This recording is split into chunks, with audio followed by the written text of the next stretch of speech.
Earlier today, when he tried to spell frankincense, he threw his back out. Adam Carolla. Yeah, get it on. Got to get on the Choice with the mandate. Get it on. Matthew Broussard back in studio. We've got a stand-up special, Hyperbolic, available as we speak on Amazon and Mayhem here as well. I'm fresh back from New York, but Matthew's a good guy to speak to on some of these travel thoughts that I had. I entered, and I wrote this stuff down, that's why I'm not looking at you. I entered New Jersey yesterday, heading to Teterboro Airport. Yeah. And as I entered New Jersey, I saw a big sign that said, I got hurt in Jersey.com. Mm-hmm. That's all it said. It just said, I got hurt in Jersey.com. And then I said, well, what is that? Must be something for a lawyer or something. And then 2 minutes later, I saw another one. Then I saw another one. Then I saw another one. A bad sign for our society is tons of signs from attorneys trying to get everyone to sue everyone all the time over everything. And I've seen the one where they have, like, you know, the motorcycle attorney, and then there's the one that been injured in an Uber attorney or slip and fall attorney. But this is just, I got hurt in this state, and I need money. Yeah, brilliant marketing. I mean, what an efficient ad. Clean. I got hurt in Jersey.com, and it's all over the place the second you roll into Jersey. So are you planning on getting an injury? Is that what your strategy was? Well, I wasn't, but yeah, after considering the sign, I'm just saying, I don't know. Speaking of signs, I just think it's a bad sign. I just think it's a bad sign. We are talking about it, so I would disagree with you there. Yeah, but it's a bad sign. No, it's a bad sign for society. It's not a bad billboard. A bad yes, I agree that. It's an eerie harbinger. Yes. I shouldn't have said sign about a sign. It's a eerie harbinger of our present, and then what's the future hold? Yeah. Yeah, why is Jersey? I mean, I don't see that in New York City. Maybe it's just a more litigious place, or people are just kind of a little more trying to scam the laws things are more relaxed. You can get a little bit more out of the system. Well, over there. so here's what it says to me. A larger and larger group of people wanting to get paid for doing nothing. Yes. That's what it's saying to me. Jersey is the state where you're not allowed to pump your own gas. They have to have someone do that for you. They don't trust you. Oh, really? Yes. Yeah. Yes. If you try to fill your own gas, they go, what are you doing? And some guy walks up and does it for you like you're an idiot. So it's like nanny state-ish. A little bit. Yeah. So what is that? It's just a personal injury attorney law firm is basically what that is. Looks major. Yeah. Medical malpractice attorneys. In Soviet America, ambulance chases you. Yeah. Thanks, Yakov. Yeah, so not a good sign. Also, I saw that, so I got to fly out on a private jet, which was nice. I've done that once at a Teterboro. It was fancy. It's good, right? Yeah, it's Who'd nice. you know? Schultz, Andrew Schultz for the Netflix roast. Yeah, it was sweet. Nice. Yeah. Now, did they give him a private jet? I think, I don't want to speak out of turn for him, but I think they wanted him there, and it was much more efficient to do it private than rely on commercial. And I think hardball was like, well, I don't want to fly out till day of, so you better figure out a way to go. Oh, yeah, because you usually got to hardball your way onto something private. I'll say something here that's not going to be popular with a lot of people. I've flown Delta One, and I have Unobtanium status with Delta. They'll let me bring a bomb on the plane. I fly so much, but Delta One I found nicer than the private. Well, let's break it down. All right. The actual premium. So you're not truly first class unless you turn left when you get on the plane. If you turn right, you're just in something, but it's not. Yeah. It's the better first class is when you go left, and everyone else goes right. Right. When they get on the plane, which is all first class used to be. You went left into the first class area, and the steerage went to the right.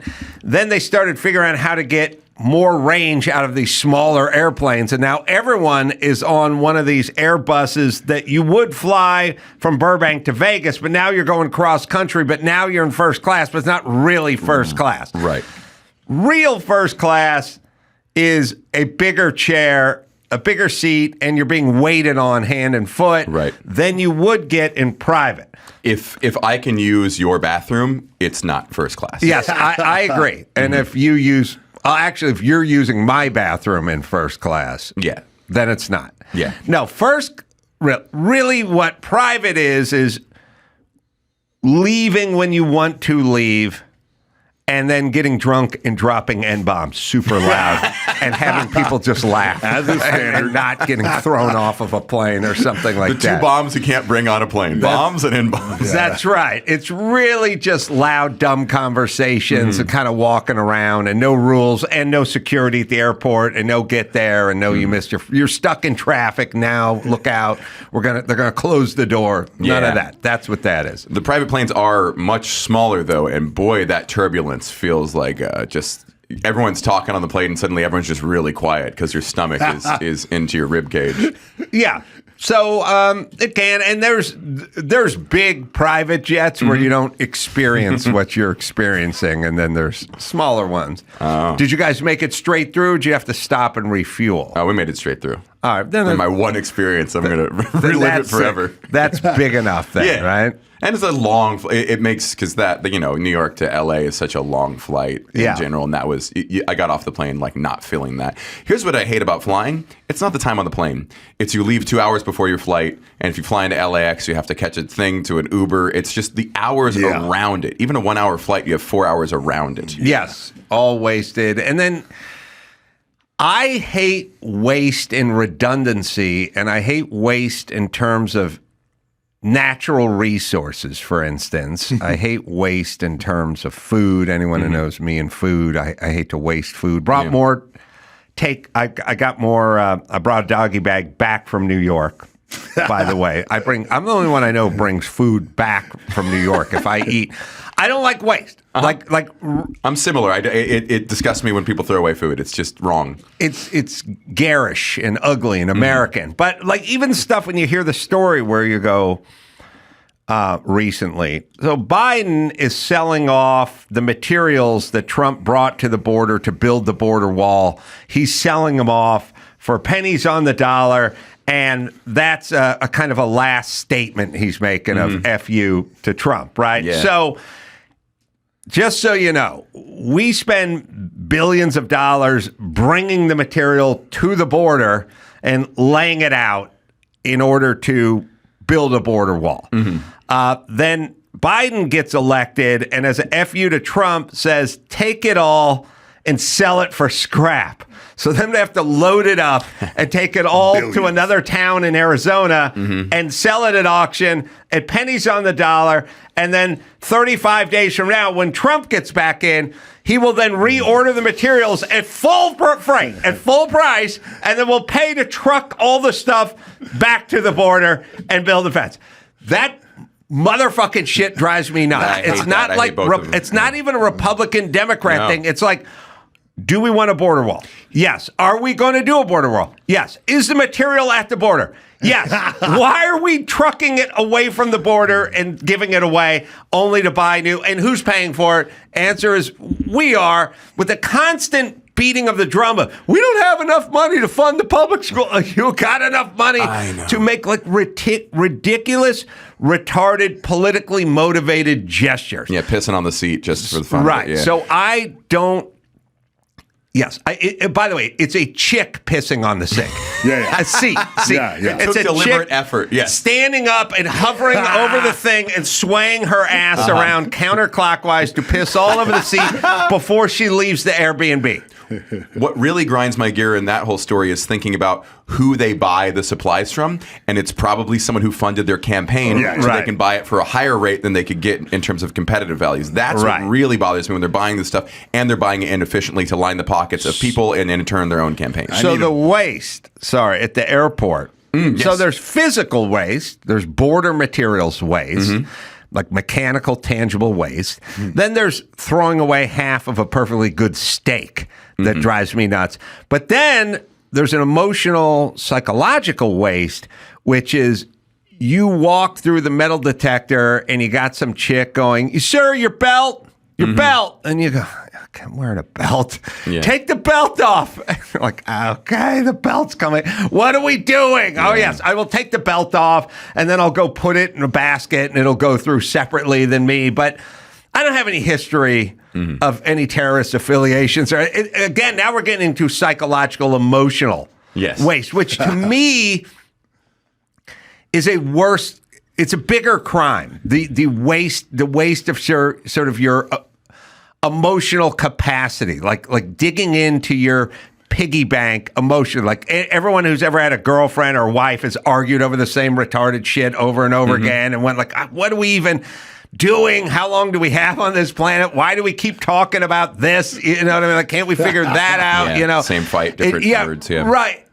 It just becomes like, now it's psychological. It's not monetary.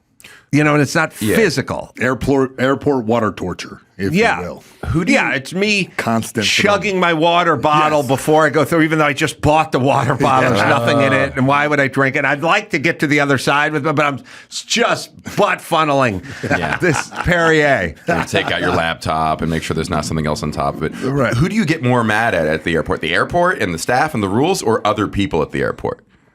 I have enough to go around. I have an infinite Mariana's Trench of anger and frustration. Like anybody, I experienced this a couple trips ago. Anybody who shows up somewhere after waiting in line for a while, and it's as if they were teleported from the 40s from their living room into that spot. It could be a Starbucks. It could be a sandwich shop where the person, like they go, there's a long line at the sand. They've been in line for 20 minutes, you know, and they go, order please. And they go, oh, what do we got? What do we got here? Yeah, see? Oh, is that tuna? Tuna? It's like, get your shit together. You're going to an airport. You're walking through there. You have a sack full of horseshoes over your shoulder. It's not making it through the metal. You know what I mean? Like, and then they're like, should I take the earbuds, the phone too? Like, yes, all the things everyone was doing before you, and everyone was doing, and you did as well. Just do it all. Yeah. I was in line at LaGuardia for Southwest, and it was like 50 to 100 people, really backed up to check in. And a guy a little bit in front of me, I saw him holding his ID, and I said performatively loudly, "Hey, thanks for already having your ID out." Right. And I watched a bunch of people look at him, look at me, and then pull their ID out. Because I hate when people get to the front of the line and then they start scrambling. You could have done that. You were doing literally, while you're in line, you're doing absolutely nothing. There's no time lost. You're paying it forward. Yes. I agree. In the waste department, I went to a basketball game in Madison Square Garden on Saturday night. That was UConn versus Gonzaga. Big game. 18-year-old son wanted to go. Ended up in the UConn section, even though we're in the should have been the agnostic section, but I was in the UConn section, and we were not courtside by any stretch of the imagination. We were up and back, not in the rafters, but back and up, and. The guy I'm most interested in, 70-year-old guy who would just stand up in between every play and start yelling, "Come on, that's our ball!" He started pointing real hard and like, come on, refs, come on. Like clearly they couldn't hear him, even if they could. I don't think they're allowed to modify their call based on the 70-year-old guy living and dying with Eric. And also, from where we were standing to where the ball went out of bounds on the other side of the court when the UConn guy and the Gonzaga guy were fighting for it was 180 feet, and their backs were turned to us. But this guy knew the Gonzaga guy touched it last, and he just stood up and screamed on everything. And I was like, do I feel sorry for that guy, or am I secretly jealous? Like, I have a long list of people where I go, I'm not that passionate about anything. And that delusional to believe you matter. Yes! I would love to think I had that significance in the world. It's like religion. It's like when people do silly religious, rites, and you're like, God's not hearing that. No, this guy's screaming at players, coaches, and refs from 180 feet away. Nobody will ever listen to what he says. Nobody can. and he's living and dying with every touch of the ball. And I don't even know if he went to UConn. If he did, he graduated in 61. Yeah. You know, like every weekend, screaming, was up on his feet, just dying, and ups and downs. Of course, I started rooting against UConn, just wanting to see this guy crumble into a heap. I think it keeps him alive. It's cathartic. It like gets his blood pressure going. It makes this guy, he's 70 and this vigorous. I think that, there's something to that. Being passionate about something, get busy living or get busy dying. Yeah, and he was having an effect on you, and you're a cynical person, but maybe he was having a positive effect, and maybe that energy dissipates in the long term. You're not happy unless you're angry. I'm more intrigued by this guy than I am upset by him. But there was that guy, which I was enjoying watching. Then there's this in terms of waste. I don't know why. I don't know. I got to write a book called Why Do I Always Listen to Dumb People? Because people say shit and I go, oh, okay. Is that how it works? Yeah, that's how it works. Like people say stuff with authority, and I go, so this is comical. My son and I, we go to the Intrepid Museum, the Aircraft Carrier Museum. I'll get into that in a second. Then it's off to eat Chinese food. And then the way it's working out, it's going right to Madison Square Garden. I know in advance we're going to have some takeout, some extra Chinese food that I'm not going to want to throw away. But what am I going to do with the extra Chinese food? Smuggle it to the game. We are very similar levels of petty. Oh, good. I would go to great lengths to not throw away restaurant food. Yes, me too. I would violate protocols at large arenas. So I said to my son, what are we going to do with this food? We're, 10 blocks away. He goes, we'll just bring it in. And I go, I don't think you just bring it in. And he goes, and again, this is my problem. This is my problem. He's 18. He doesn't know shit. Never been to Madison Square Garden. He just goes, yeah, just bring it in. And then, in which case, I always go, oh, okay. Instead of going, you fucking retarded? I'm your dad. You know what the fuck you're talking about. I just go, you just walk it in? You go, yeah, just walk it in. I don't know where people get that, but they get that thing like, Yeah. And every ounce of my fiber of my being is saying, they're not going to let you just walk in with leftovers. Otherwise, everyone bring their own hot dogs. Something about lo mein on the sign. Yeah. So I go, listen. I think we should stash it like a shrub or something on the way here. And then he goes, what if a rat gets it? I go, well, that may be a bridge to cross, But I say, we need to stash it, even in a trash can, I say to him. And he goes, trash can? What? I go, it's in a plastic bag. It'll be tied off if we set it on top of something. It's not like anyone's going to get to it. And he goes, I would just bring it in. And I'm like, for some reason, I'm listening to him, So then I go, I know what we should do. We're passing by all the guys with the falafel vendors, right? I go, I'll give it to this guy. I'll give him $5. I'll tell him just to slide it in the shelf at the bottom of his falafel cart, and we'll come pick it up in 2 hours. He'll take the $5 to slide it under there. I like this. I like this idea. My son says again, no, let's just bring it in. I don't think they're going to. So then, smash cut to us walking in. He's holding the bag, and the person's like, is that food? It's out. And he's like, now we're both standing there, and a line is forming, and I'm standing there holding the fucking food going, now what? So I go, hold on a second. And I run out. And I start looking around, but now I'm on the clock because we're going into the venue, and I find some signage and a barrier and stuff, and I slide it under. I stash it under it. Win. That is awesome. What a victory. Carolla victory. Yeah, except for it came out after the game. Gone. My freshman year of college, James A. Baker brought Bill Clinton to speak And there was like you could go just wait in line, and they had a real strict policy what you couldn't bring in really anything. So I had my gym bag with me and some clothes in there. So I went and just stuck it in some bushes somewhere, and then went to see it. And when I came back, it was gone. Oh yeah, because the Secret Service is pretty good about finding bomb sweep. Yeah, they swept your. Yeah, they swept your bag. I got it back, which was you nice. did? Campus police kept it. But yeah, that's exactly the thing they would be looking for. Yeah, I know. A mysterious package tucked away. Yeah, exactly right. I was 18. So you're 18. I was 18 at that point, so pretty stupid. But more industrious than your son in this Secret case. Service got your gym clothes. My son isn't wired this way, but there's a lot of people just know stuff, even though they don't know it, and they say it. All right, let's do this. I've said many times that I fall prey to liars because I don't lie. And so it's real easy to lie to me because I don't even know what liars. I'm like, why would somebody lie? I don't lie. Who lies? And then you can lie to me all day long, and I believe you because I'm not a liar. The people who lie all the time, the grifters, the flim-flam artists, they're always keen to call everyone a liar or bullshit artist. I don't trust that guy.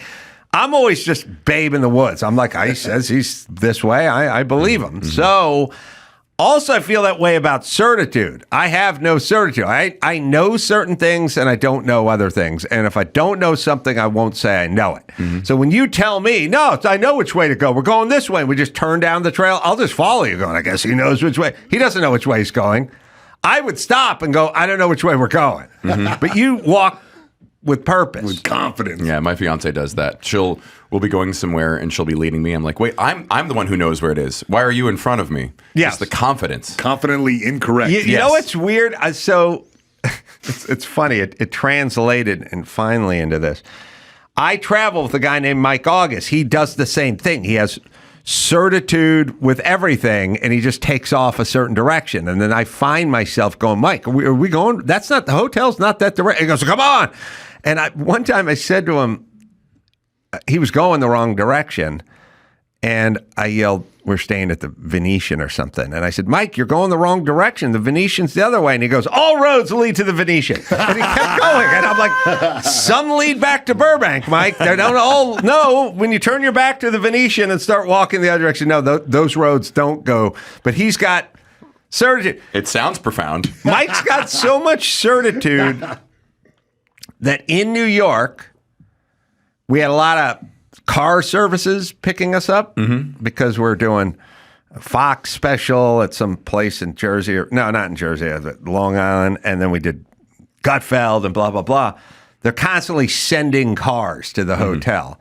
And then New York, it's all just one black Lincoln cars navigators being sent, should be in front of the hotel. Mike got into 3 different vehicles that were the wrong vehicles because he's walking toward a thing, and I go, is that our car? Yeah, it's okay, get in. And he gets into the back of a car, and I go, is it a Lincoln? Is it a Lincoln? He said it was a Lincoln. I go, did he say it was a Lincoln? Come on, let's go. And the person sitting behind the wheel going, what is? We even drove for 1 block with 1 car, and the guy stopped and kicked us out. But the point is he has so much certitude that he gets into the back of the wrong cars just going, this is our car. We're there. We're here. We're here. And I go, but there's a lot of cars and a lot of people and there's a lot of hotel rooms and they're sending cars. We don't, you want to check? It's like, what are you talking about? He just jumps in. Yeah. We're in the wrong car. But he has purpose and certitude. Yeah. We were at the airport with my fiance, and this woman with like a thick German accent came up to us, just asked where something was. And my fiance pointed her in some direction, and we were at the Seoul airport. We had landed 3 minutes earlier. We had been in all of Korea for 3 minutes. The signs don't even have English, like our alphabet on them. And she just gave this lady directions based on nothing but her own confidence. Yeah, and I'm interested in that person because I never have a problem going, I don't know. I got to ask somebody or something. I don't. Is it the not? Is it? I don't think you would say she's a know-it-all. No, but no. feels compelled to summon an answer for a question that she can't really answer? She is a very high, like, executive functioning person. So she just, her whole kind of life mindset is just choose and do. If you spend time over analyzing every choice, you'll lose more than by making the wrong choice. So I think it's more of her just, she's been incentivized enough. She was a former pro athlete. She's incentivized to just take action, whatever it is, and not stall out on that. So not so much a false confidence in herself, but just, here's something. Here, just take this. She sent a German lady on a wild goose chase? Yeah. I have some of that certitude you're talking about. I can be very confident in my beliefs with no real proof behind them. I'll I'll correct people on things but they were right. I have a little bit of that. I think I have way too much confidence in my own intellect and see myself as much smarter than I am. Here's an interesting concept for the room. And I would like to conduct this experiment with people, but I'm curious. I notice a lot of people making the same mistakes a lot of the time, sort of over and over. I grew up with a lot of those guys.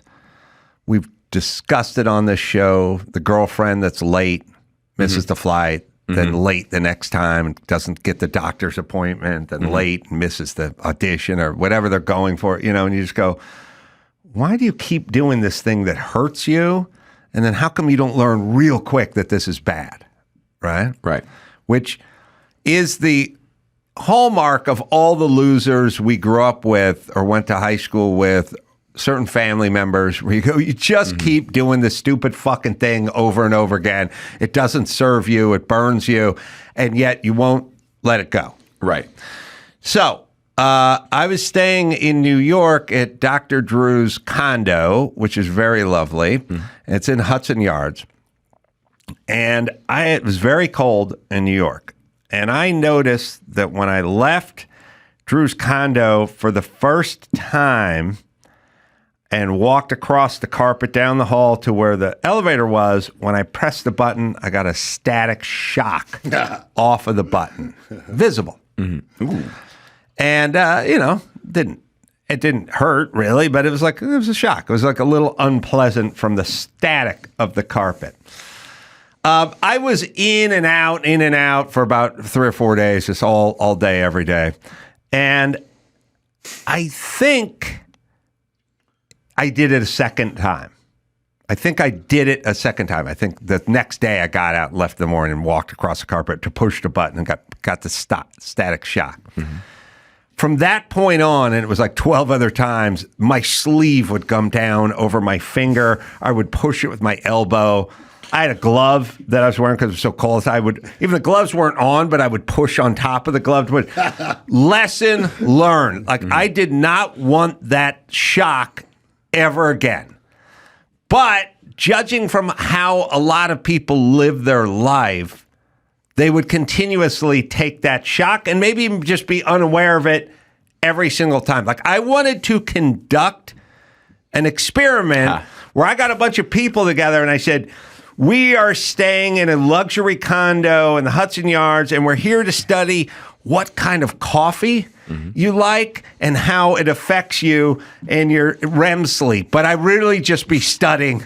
All I'd be studying is the hallway and the button and the thing, right? Yeah. And I would get people from all walks of life, all different educations, and some that had problems with learning and stuff, and I would break it all down, and I would keep giving them excuses. We need to meet in the lobby because we're going down to the Folgers warehouse, and we're looking at coffee. And then I'd send them back up again and go, oh, you forgot to bring your pamphlet. Go back, and I'd just film them in the lobby the whole time, and I'd want to know the group that learned their lesson, and then I would check their median income and check their level of education, see if they've been divorced or not. I would bet that group would thrive compared to the ones, the ones who have the low battery chirp and the smoke detector going in perpetuity, they never get up. People who can't seem to fix them. They can't seem to fix the behavior. I got 1.5 shocks, never again.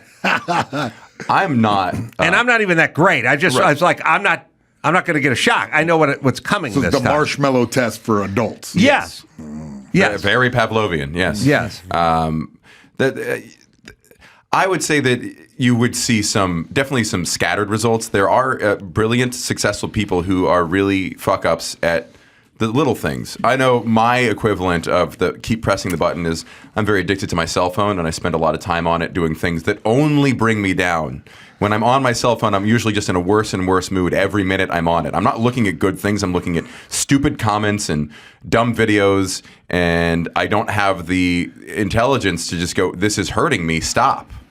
I think no. I mean, yes and no. There's people that know. They know the cigarette isn't good for them, right. But they go smoke. They know the drink isn't good for them, or they know looking at pornography. But there's some upside. There's no upside.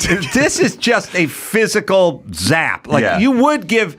A shock is what you would give if you're trying to study rats and which one ate the good food and which one ate the bad. You would give them a little electrical shock. I think the smartest guy is starts to weaponize that. Because when I figured this out, that you could just shock somebody's face instead of the button.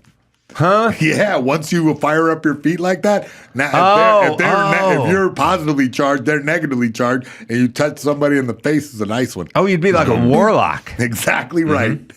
little X-Man powers. Exactly. Now, I will tell you, there would be, you would break that group that I was studying up into 3 stratas, I think. There'd be the top tier, which is, it happened once, and I made sure it didn't happen again. Elite.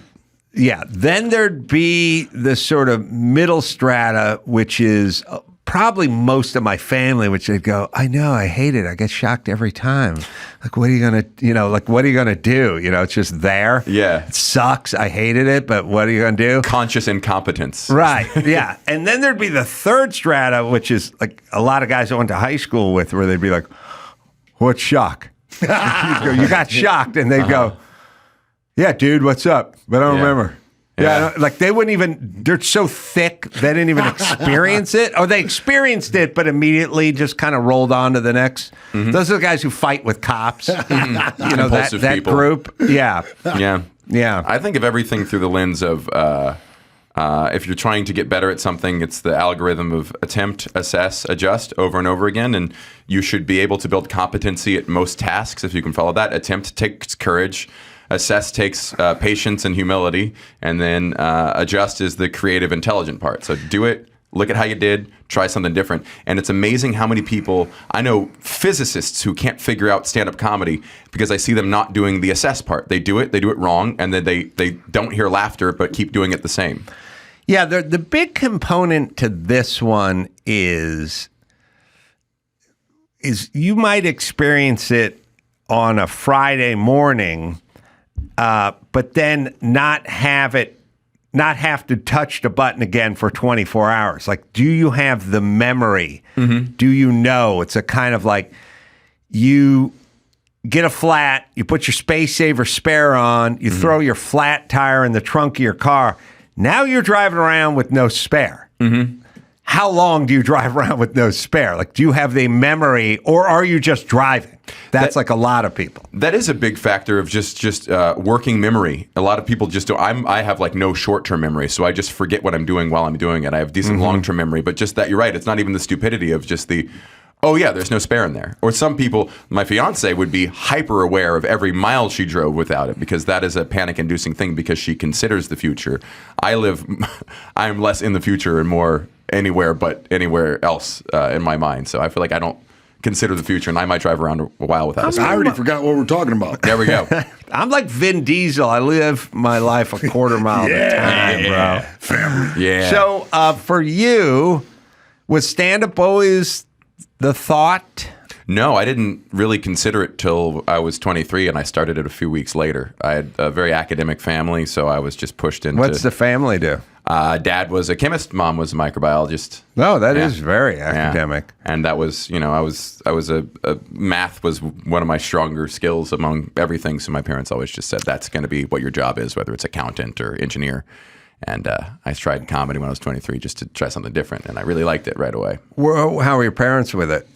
Still not huge fans. My dad passed away. He's was kind of starting to get it before I left, but my mom, I can't. If I have like a bad set, I can't call her. She was like, "Sounds rough. You should quit and go to grad school." Yeah. So they had. I mean, it's not supportive, but they had plans for you, which is something, right? Mm-hmm. And they're just very practical people, and they know the math of how hard it is, what a lottery ticket it is to try to make it in this industry, and even if you make it, how unstable it is. They just wanted more stability for me. Still do. Still do. But with your dad's passed, with your mom, did she watch the special? She's seen it all in parts. She's maybe not watched it on YouTube, but she knows the material. She likes my stand-up. She doesn't hate my material. I'm not like... There's nothing she's embarrassed by, minus I read a note she wrote my fiance. That's my favorite part of the special. And she doesn't like that I read that on stage, but it's just too great. It's too great. It's like the most wonderful thing I've ever presented on stage, and it's her writing. Her writing. Can we mind if we see that? Yeah, I'll read it out loud. Oh, it's on your phone. It's on my phone. Want to read it? Yeah, I do. Yeah. I'm very check it out on the special too. I'm very curious why some people share things with other people the way they share them with other people. What is that? Like me sharing this? Or no, my mom sharing this? This is very healthy. Okay. Your mom, I've deemed this healthy. No, like, I'm very interested. I don't know. I'm acutely aware of this, where you go, there are the people that just share information that seems unnecessary to share. Like there's sometimes you'll go shopping for cars, you know, and then you go to the Volvo dealership and they go, we got an X90, and then you go, how much? And they go, the lease payment is $975 a month at 10,000 miles. And then you're thinking to yourself, oh shit, there's a better Volvo Van Nuys just said it was $675 a month, you know. So you're thinking to yourself, oh fuck, I'm not going for this.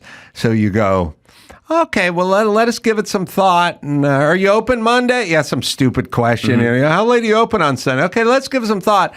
But the person next to you go, Van Nuys has it for $675, and theirs are nicer. And you just go, we're just leaving. Do we have to stop? And do we have to do that? And by the way, the person that's selling the car doesn't own the dealer, doesn't give a fuck, and is making $26 an hour and not even getting commission anymore. Just make some sort of nice something. Let's go back to the car. We don't have to do this. I think the word you're looking for is Jewish. I'm Jewish. My mom's Jewish. We just do that. If we have a feeling, we say it.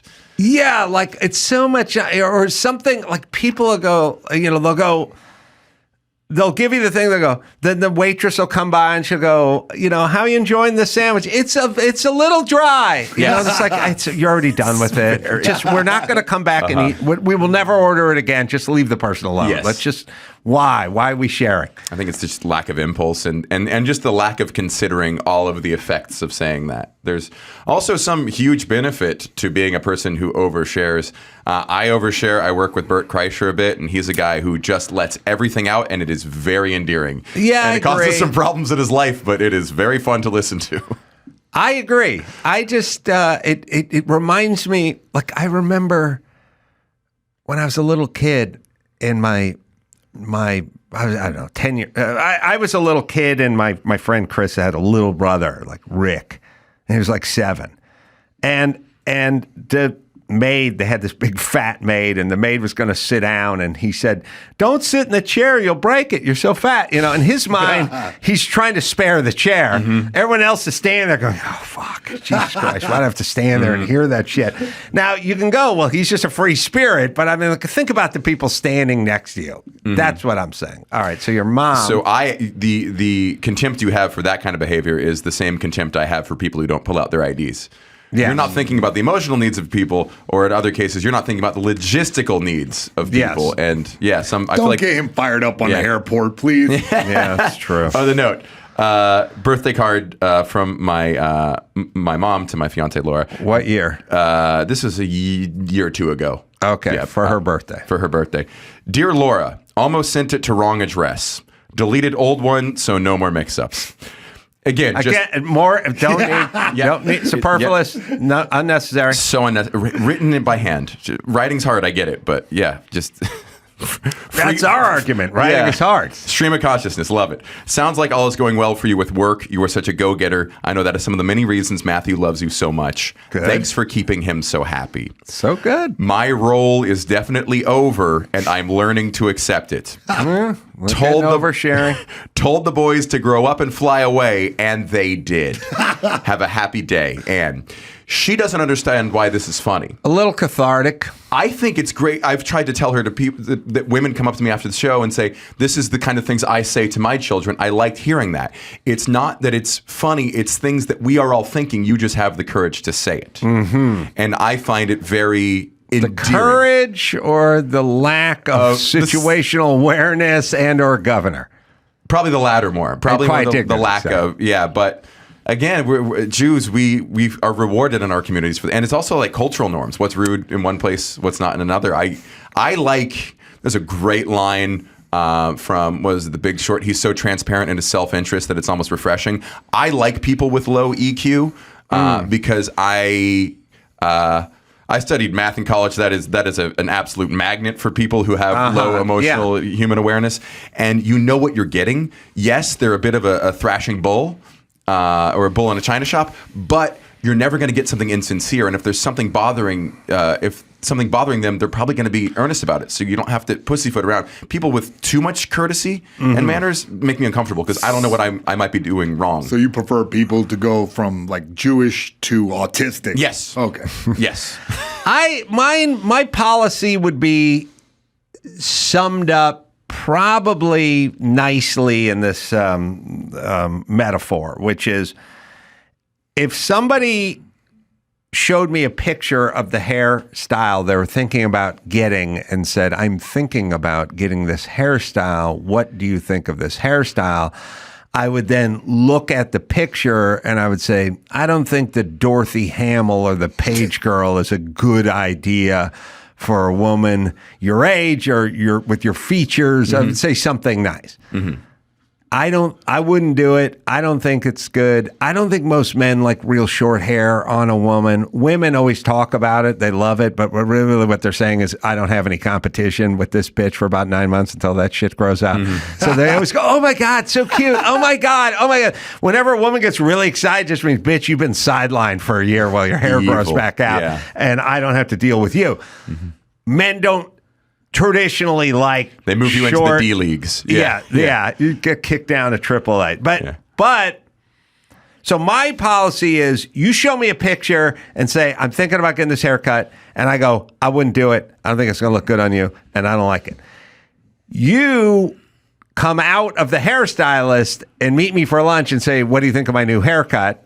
And it's the exact same haircut. I go, it looks awesome on you. Yes. And that's I can go either way. One is we can never change this. Mm-hmm. So you already did it, and you squeeze the trigger, and I'm not dating you, so I don't give a fuck. Mm-hmm. So I just go, it looks amazing. Mm-hmm. And that's that. Mm-hmm. The other is I will intervene and get involved. Mm-hmm. And those are my two policies. Same haircut.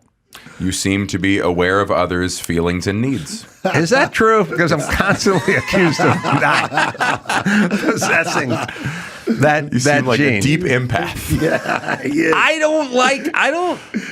don't like extra information. Like, I don't know if you guys know what I'm talking about. In my world, I would want the other person to be unaware, but I would like to be like you. I don't want to be more of that, but I prefer people around me being the less aware ones, and I'd like to be the aware one. I'd like to never be saying things that hurt people's feelings or make them think too much about what I just said. Mm-hmm. I think that's a good goal. It takes a lot of work and patience, and I'm not I don't think I'm naturally gifted at it. I feel like women in general seem to be just so aware of everything that might hurt someone's feelings, and are able to like walk around it. Which is why when women hurt your feelings, they can do it really well. Mm-hmm. Because they know all your soft spots. If you actually provoke them, they know how to get under your skin a lot faster. I feel. I find that women use hyperbole too liberally, and it's like when people say literally over and over again. It doesn't really I literally. car backfired. I literally jumped out of my skin. Literally. Okay, non-hyperbolically. Now you're just talking and you mean nothing. And I've always found that women, like my daughter, she's 18. She's fine. She's nice. Everything's good. But like sometimes she doesn't get her way. She'll go, I never get to do anything. It's like, you're in Maui 2 days ago. Yeah. You know what I mean? Yeah. You can't say you never get to ever get your way, like ever. It's like it's landing on deaf ears because you live a blessed life. Now you can say, I'm disappointed. I wish this went this way. I find women go too hard in the over the top exaggeration, and they say, they'll say stuff like, we never get to do what I want to do ever. And you're like, remember last night you wanted Chinese food and I wanted Italian food and we ended up eating Chinese food? Wasn't that last night? I have won a battle via couples counseling where we have a rule now when my fiance and I fight. If she uses words like ever, never, always, I can call it and say, hey, let's be careful with those words. And she'll take a pause and go, okay, very often when we do this, this happens. And I can usually win that. But in general, our fights are a real frequent thing to our fights is that she'll say something and I will nitpick the details of it. And from both sides, the other person thinks the other person. From a woman's perspective, if someone's trying to tear apart like small, frivolous details of your argument, it does feel like manipulation. It does feel like you're being jerked around and losing on these odd technicalities. But from my perspective, if we can't agree on reality, how are we going to agree on feelings? Because reality is the thing that we should definitely have an objective answer to. Then the feelings portion of it, that is way more complicated. If we can't even get the base level, like I'll nitpick her on I don't know that reality and feelings are in two separate categories with a lot of women. I think their feelings and their reality sort of coalesce in one. I've seen it. One haze that floats over their head. And I do notice it. Has anyone had this with women where they'll say something like,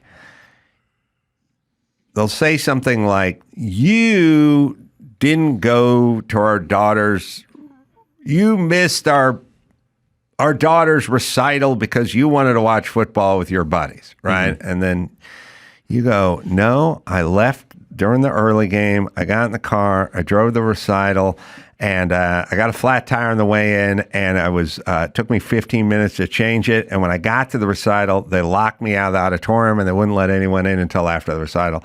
That's why I didn't see the recital. And they go, first off, they don't believe you. And they go, you're 15 minutes late, and they locked the door. And you go, yeah, they didn't let people in once the recital started. And they go, all right.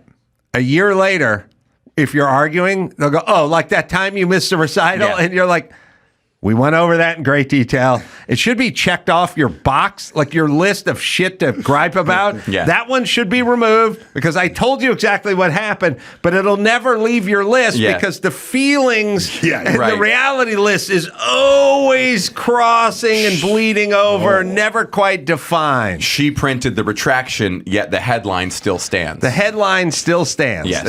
That's the exactly. ammo is still in her Yes, bandolier. Mama Cass Elliott died eating a ham sandwich. She did not die choking on a ham sandwich. Sorry, that's the joke we made after Mama Cass from The Mamas and the Papas died, and we like that story. And that's how we roll. And you're having to go back and relitigate cases that were already... So I'm saying with women, they don't have the fantasy hamper and the reality hamper. They have one hamper, and they try to keep things separated. But the colors and the whites bleed in to one another. Wait, so now you're doing counseling, so you have to do like argue in a new language, essentially. It's like the rules, you're laying out the lawfare sort of rules, right? The big rule was when it gets heated, we have to take a break. We have to say, hey, this is getting nasty. We need to go cool down. We're very bad at that part, and we really haven't gotten past that part. So that's all we ever worked on, and we never solved that. And then the other thing is, when it's great in general for when you're trying to critique someone's behavior, never say what they did wrong. Say when you did blank, a I mean, you probably already know this, but a non-judgmental appraisal of their actions. When you left blank, blank, blank, not when you were bad at when you you did have blank. to say I statements. Like, I felt, feel. Yeah. There you go. And that is super useful. But and that goes both ways. I think we both benefit from that. Oh, you do? But I do feel the thing you're saying about feelings, and that's her argument. Well, it's like, well, you could argue feelings are the realest thing. Reality is just we have some periscope into reality based on 5 flawed senses, but a feeling, when a feeling's there, it's the only thing that exists. Yeah. That's not how I feel, but that's well, look, a feeling is, by the way, saying, like, you made me feel this way is up there with my truth, which is once... It made Once me feel. we open this window up, then everyone all the time is open to interpretation. You know what I mean? Like, you can feel threatened even if the person didn't threaten you, but you felt threatened. So if you felt threatened, then who threatened you? And the answer is, you can't feel threatened and nobody threatened you. We're on Emmett Till. Right. It's a shit show, ladies. We got to reel it in. Yeah. Move back toward the math. The one I have is that where, like, she'll be having a very, like, she'll be very upset and trying to explain how she feels. And you were 2 hours late, and I'm like, I was 90 minutes late. Oh, and then it's she'll always go a problem. crazy. It's always a problem. Because I'm just saying, well, she's like, what's the difference? I'm like, 30 minutes. Yeah. That's the difference. Yeah, 25%. Yeah.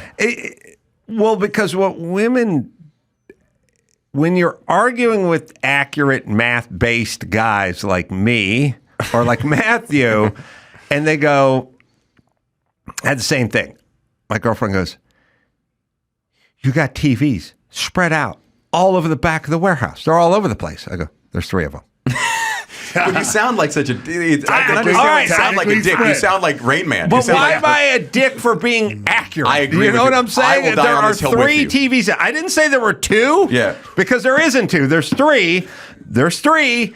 And they're all laying on top of each other, leaning against the wall. They're not spread out all over the place, and there's not 1,000 of them. There's just 3, and this is where they are. Math exists to remove our feelings. That's why I love math. That's why I love numbers. It exists because it has no feelings. A number is the most unemotional thing in the world.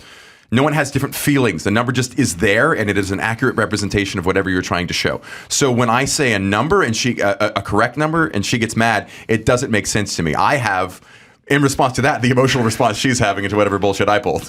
But it's a good point in that I have twins, and so you can see a lot of these problems through the eyes of boy-girl twins. A/B testing. My son is very analytical and very good at math in his head.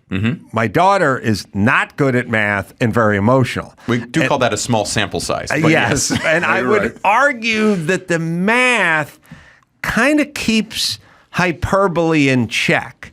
Because you can't say, you got 1 million TVs thrown all over the place back there, or you can't say every time, because every time statistically doesn't really exist. So when you come at it from a math standpoint, you would say oftentimes, maybe the majority of the time, or some of the time, but you would never go all the time if we were doing my test about people getting shocked pressing Dr. Drew's elevator button, you wouldn't say every time those idiots, you go the majority time or 72% of the time or whatever that is. So I think math in general keeps you sort of from getting over your argument skis. Yes. Oh, I'll give you a good one just so we're not harping on the ladies on the way out. There is a version of this where people lie. And this is a chick thing, but I know a lot of guys do it. They want something, so they lie in order to make that thing come true. So they go, let's order Grubhub and have them pick up a pizza. And then you go, why don't we just order the pizza and I'll just go down there and get it. And they'll go, it's an hour each way, and you go, it's 7 minutes. They go, oh, well, it's way out there. You go, no, I can get there in 7 and get back in 7. I'll get the pizza. But they use a kind of hyperbole lie to figure out what they want. So I respect this. And listen, Mike August, who I'm traveling with, we're going to Fox. We're doing Gutfeld on Friday. We're stuck in Midtown traffic. It's a shit show. It's New York. It's the holiday season. And we're just sitting on one of those, 39th Street just parked, right? I'm looking at the Waze. It says we're going to get there at 4:15. It's like 15 minutes later than we're supposed to be there, but it's fine, or 1:15 or whatever it is. Mike August goes, let's get out and walk. Let's get out and walk. It's 22 degrees outside, but fine. I'm wearing a suit and dress shoes, but he goes, let's get out and walk. I go, what's the walking time take? He goes, get there at 1:18. I go, well, if we stay in the car, we'll get there at 1:15. So let's just stay in the car. He goes, the technology screwed up. I go, well, how come the technology is right for walking, but it's wrong with walking, but right with my car, whatever it is, like which technology are we using? So he goes, we need to walk. We need to walk. And I go, Mike, how far away? He goes, we're a mile away. I go, okay, well, he goes, we're a mile away. We'll be there in 10 minutes. Nope. I go, no. I go, you can't walk a 10-minute mile. He goes, sure you can. No, you can't. I go, no, you can't.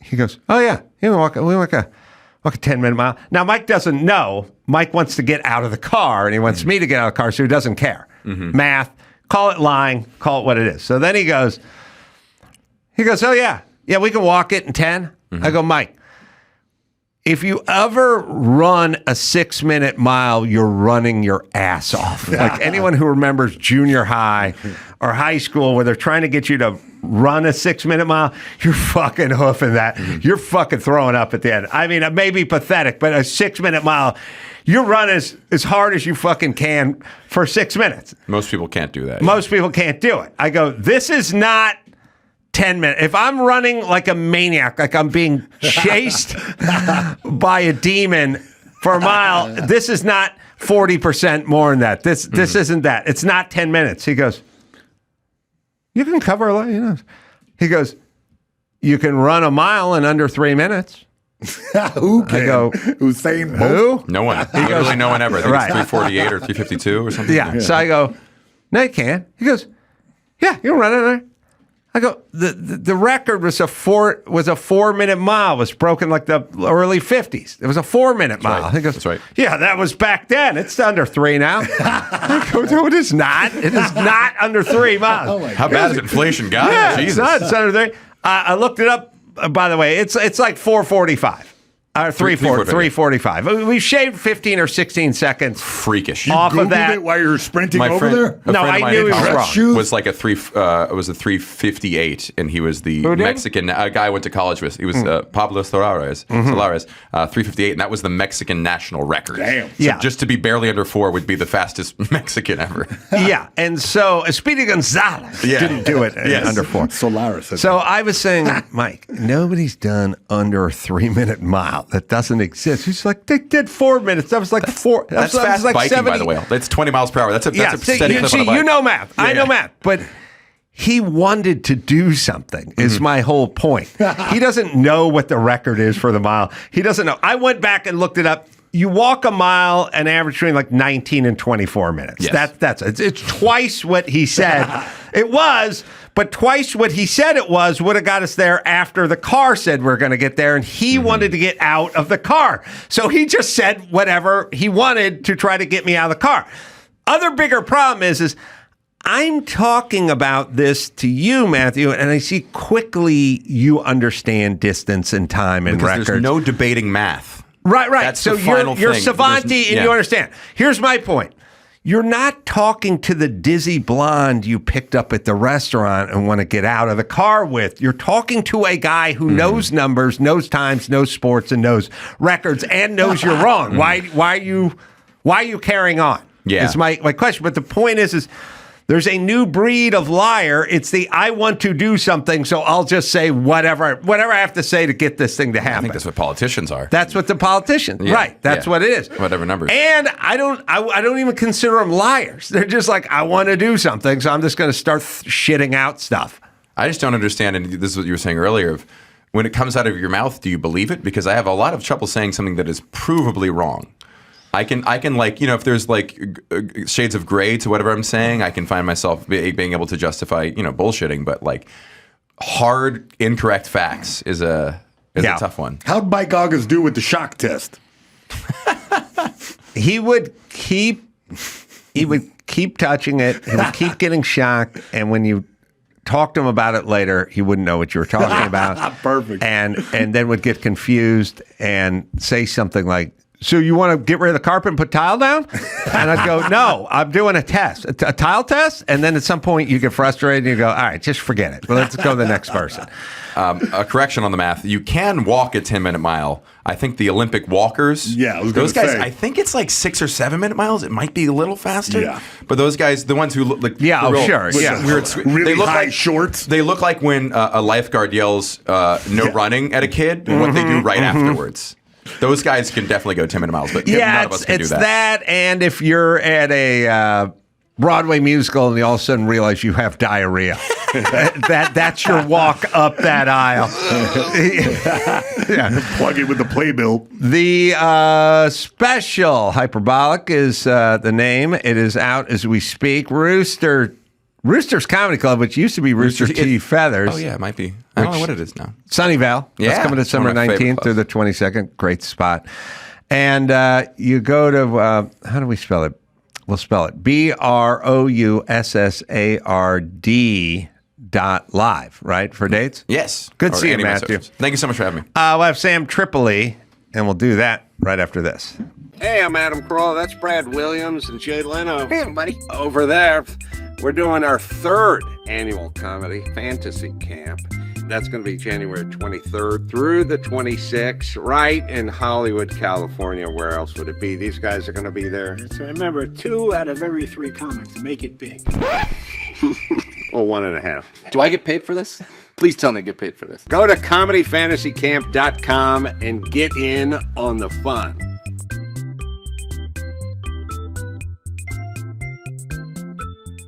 Yeah, Simply Safe right now. That's the best time of the year to get some home security. Simply Safe. Well, they're extending their Black Friday deal only for my listeners. Last chance to protect your home at Simply Safe's lowest prices of the year. We all use Simply Safe here. We've used them for years. Over a decade, they've been a sponsor. It's great because everything is modular. So if you move, you can pick up your system and leave and take it with you. That's Simply Safe. They have Active Guard outdoor protection. Changes the game by preventing crime before it happens. That's right. Let's not find the person in your house. Let's find them outside your house. If someone's lurking around, acting suspicious, agents see them in real time, talk to them directly, set off the spotlight, even call the police. No long-term contracts and no big-time fees. It's about $1 a day for the Simply Safe protection. It's Simply Safe, right, Dawson? Simply Safe is extending its massive Black Friday deal for our listeners this week only. Take 50% off any new system with a select professional monitoring plan. This is your last chance to claim their best offer of the year. Head to simplysafe.com/Adam to claim your discount and make sure your home is safe this season. Don't wait. This offer won't last long. Keep your home, your family, and your peace of mind protected with Simply Safe. There's no safe like Simply Safe. Hydro, this holiday season, there should be only one fitness gift on your list. Not a treadmill, not an elliptical, not a bike. No, give the gift of the full body workout, and you do it from the comfort of your own home. Hydro Rower. It works 86% of your muscles, arms, legs, your core, all in just 20 minutes. This thing is great. I use it every day. You really get the full body workout. You don't have to go anywhere. You can watch the screen, which is pretty cool. You can also just watch TV if you want. Again, no excuses. It's only 20 minutes. They've got you covered, by the way, Hydro does. Free standard shipping, 30-day risk-free trial, and a 1-year warranty. It's a great workout. It's a great gift. And it looks good, too. It's like a piece of modern furniture. It's Hydro, right, Dawson? Give the gift of a full body workout, all from the comfort of home with Hydro. Head over to hydro.com and use code Adam to save up to $800 off your Hydro. That's HYDROW.com. Code Adam to save up to $800. Hydro.com, code Adam. It's time to check Adam's voicemail. Hey, it's Todd out here in Maryland. I saw the most ridiculously stupid thing the other day. First of all, the guy was wearing a mask. You know, it's almost 2025, still wearing a mask. Wearing a mask below his nose and pulled it down to cough. You can't make this shit up, Ace Man. Get it on. You can leave us a message at 888-634-1744. Sam Tripoli in the building. Always to be back, see guys. Sam. Special quite available on his website, samtripoli.com, and other outlets as well. Very funny special. Can we agree before we get to the news?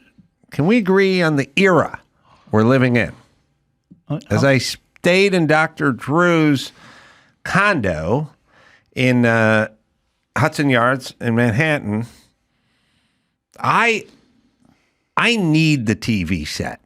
Like, I feel like a mother without her child, without stripped of the TV set. It's like I feel vulnerable and naked without a TV. I love TV. I love coming home and turning the TV on. Even if I'm not paying attention, I like it on. I was raised by the TV. I didn't read. My parents were shit. But there was always Speed Racer and the Brady Bunch and Gilligan's Island, and it was always there. Right. And when I go somewhere and I can't control the TV, The worst. I go into a spiral. I feel vulnerable. And I go to Dr. Drew's condo, and there's 4 remotes. And none of them are really good. There's 4 possibilities. And as I'm picking, at some point I called Dr. Drew here in LA, and I go, look, I got to know what's going on with these remotes. He's like, well, there's a black. They're all black. Well, the one's got the wheel, and they all have the wheel in the middle. Well, this one's, Sony. God damn it. And I realized we went from no TV remotes, which is my childhood, to too many TV remotes. We are living in an era of remote abundance, and it's too much. Right. It's overkill. I want one remote. I want to know what it does, and I want it to be in everyone's home, and I want it to be in every hotel in America, and I don't want any options. I want the remote. I want one remote, and I want one shower valve. Yeah. Because I went right from not being able to use the fucking TV to into the shower with the 2 chrome things, no numbers, no colors, no nothing. I started turning one and it just came out of the hand sprayer into the wall. Yeah. And I started turning the other one. Now it's like, is it hot?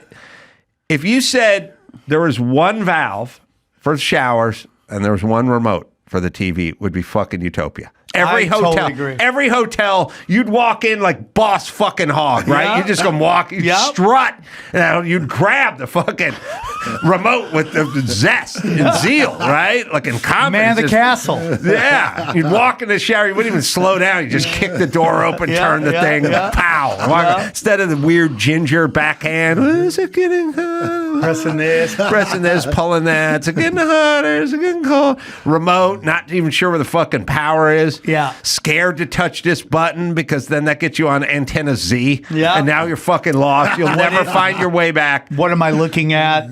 I don't know what this is. Right. My TV, I was in Mexico for the weekend, and my TV just went crazy. We have an Apple box, and we have like a one of those bars for sound, and my girlfriend just could not get it going, and I came here, and we're just pressing buttons. I'm like, am I going to have to call somebody in here? Yes. And so I just unplugged it, put it back, and then it started working again. Yeah, too much That's how we're going to beat technology. the machines and Terminators. We're just going to unplug them, and then that's how they're going to go back to normal. But you're totally right. It's too much. It's too much. I mean, I guess in a way there was a TV remote when we were kids. It was us. Your dad would just go change the channel. Go change that. Yeah, they had. You remember ma'am, you're too young, Sam. I don't know if you're too young for this, but the very early iterations of the TV remote were a sound thing. What? It was a little box. It was a remote about the size of a pack of cigarettes. And I don't even know if it took batteries. It made a sound like when you're training dolphins. You go tick, tick, tick, tick, and they eventually know and they come to get the fish from you, right? It was sound based. It made a frequency that got it to change. You got to look, Joe. What was the hell? first TV remotes? I swear to God, they were sonic. They didn't have an eye, and I don't know if they had a battery. They made a sound that got Made a high pitch that only dogs could hear. the dolphins could hear it. Dolphins, yeah. Do you think that was the beginning of the end? The TV remote. It was the Society started beginning crumbling. of Yeah. It was the beginning of early onset diabetes. that it? Yes, it was the yes. That's the thing. It was the beginning of the end. Yes, it was bad enough that we were watching that much TV anyway, but at least the exercise of getting up and changing the channel Yep. was something. And then also there was the extra exercise of having to get the needle nose pliers out and change the channel with the needle nose know that pliers move, yeah. because the plastic knob would bust. Zenith had this thing. Space Command. Dude, Zenith, what happened to them? I love, we had an old TV, a Zenith TV, and it was like, tick, tick, tick, tick, tick, tick. If tick, you don't turn dap, the you thing. die, dude. I know. If you don't dap, and technology's the Zenith. biggest one. I mean, Blockbuster could have bought Netflix. I know, I remember and they that. said no. There are some bad decisions in the history of humanity. Yes. That has to be You top. think the child of the Zenith fortune is just sitting somewhere in Cabo, or what happened? No Zenith televisions anymore. Yeah. Yeah, I mean, sometimes you find out they went to munitions or something. Yeah, that's and what I was made $200 thinking. billion making We armaments. used to do television. Now we do long range missiles. Yeah. We're doing drones that are over New Jersey right now. That's what Zenith's into. Yeah, so each of the 4 bars, those were those buttons, made a different fundamental frequency with ultrasonic harmonics. What? And the circuits in the television detected these sounds and interpreted them as a channel up, channel down, sound on, sound off, and power off. So they didn't have volumes, just sound on, mute. Well, this one has volume, but do Oh, it you does. need anything more than But that? the volume may be on or off. Even. When we went past these 4 buttons, that's when we lost our way. We only need those 4. High channels, low channels, volume off. Bang, we're done. Bang, we're done. I know. We don't even need all the numbers and all the codes and all the everything. Anyway, too many. We went from not enough remotes to too many remotes. Yeah, That's you're right, what 100%. That's what I'm never saying. is enough. You got some news there, I do, Mayhem, I for us do. to engage in? Yeah, first up is not all heroes wear a cape. Senator Josh Hawley introduced legislation Wednesday intended to ban airlines from making passengers pay fees for baggage, seating, or other services as a condition for boarding a flight.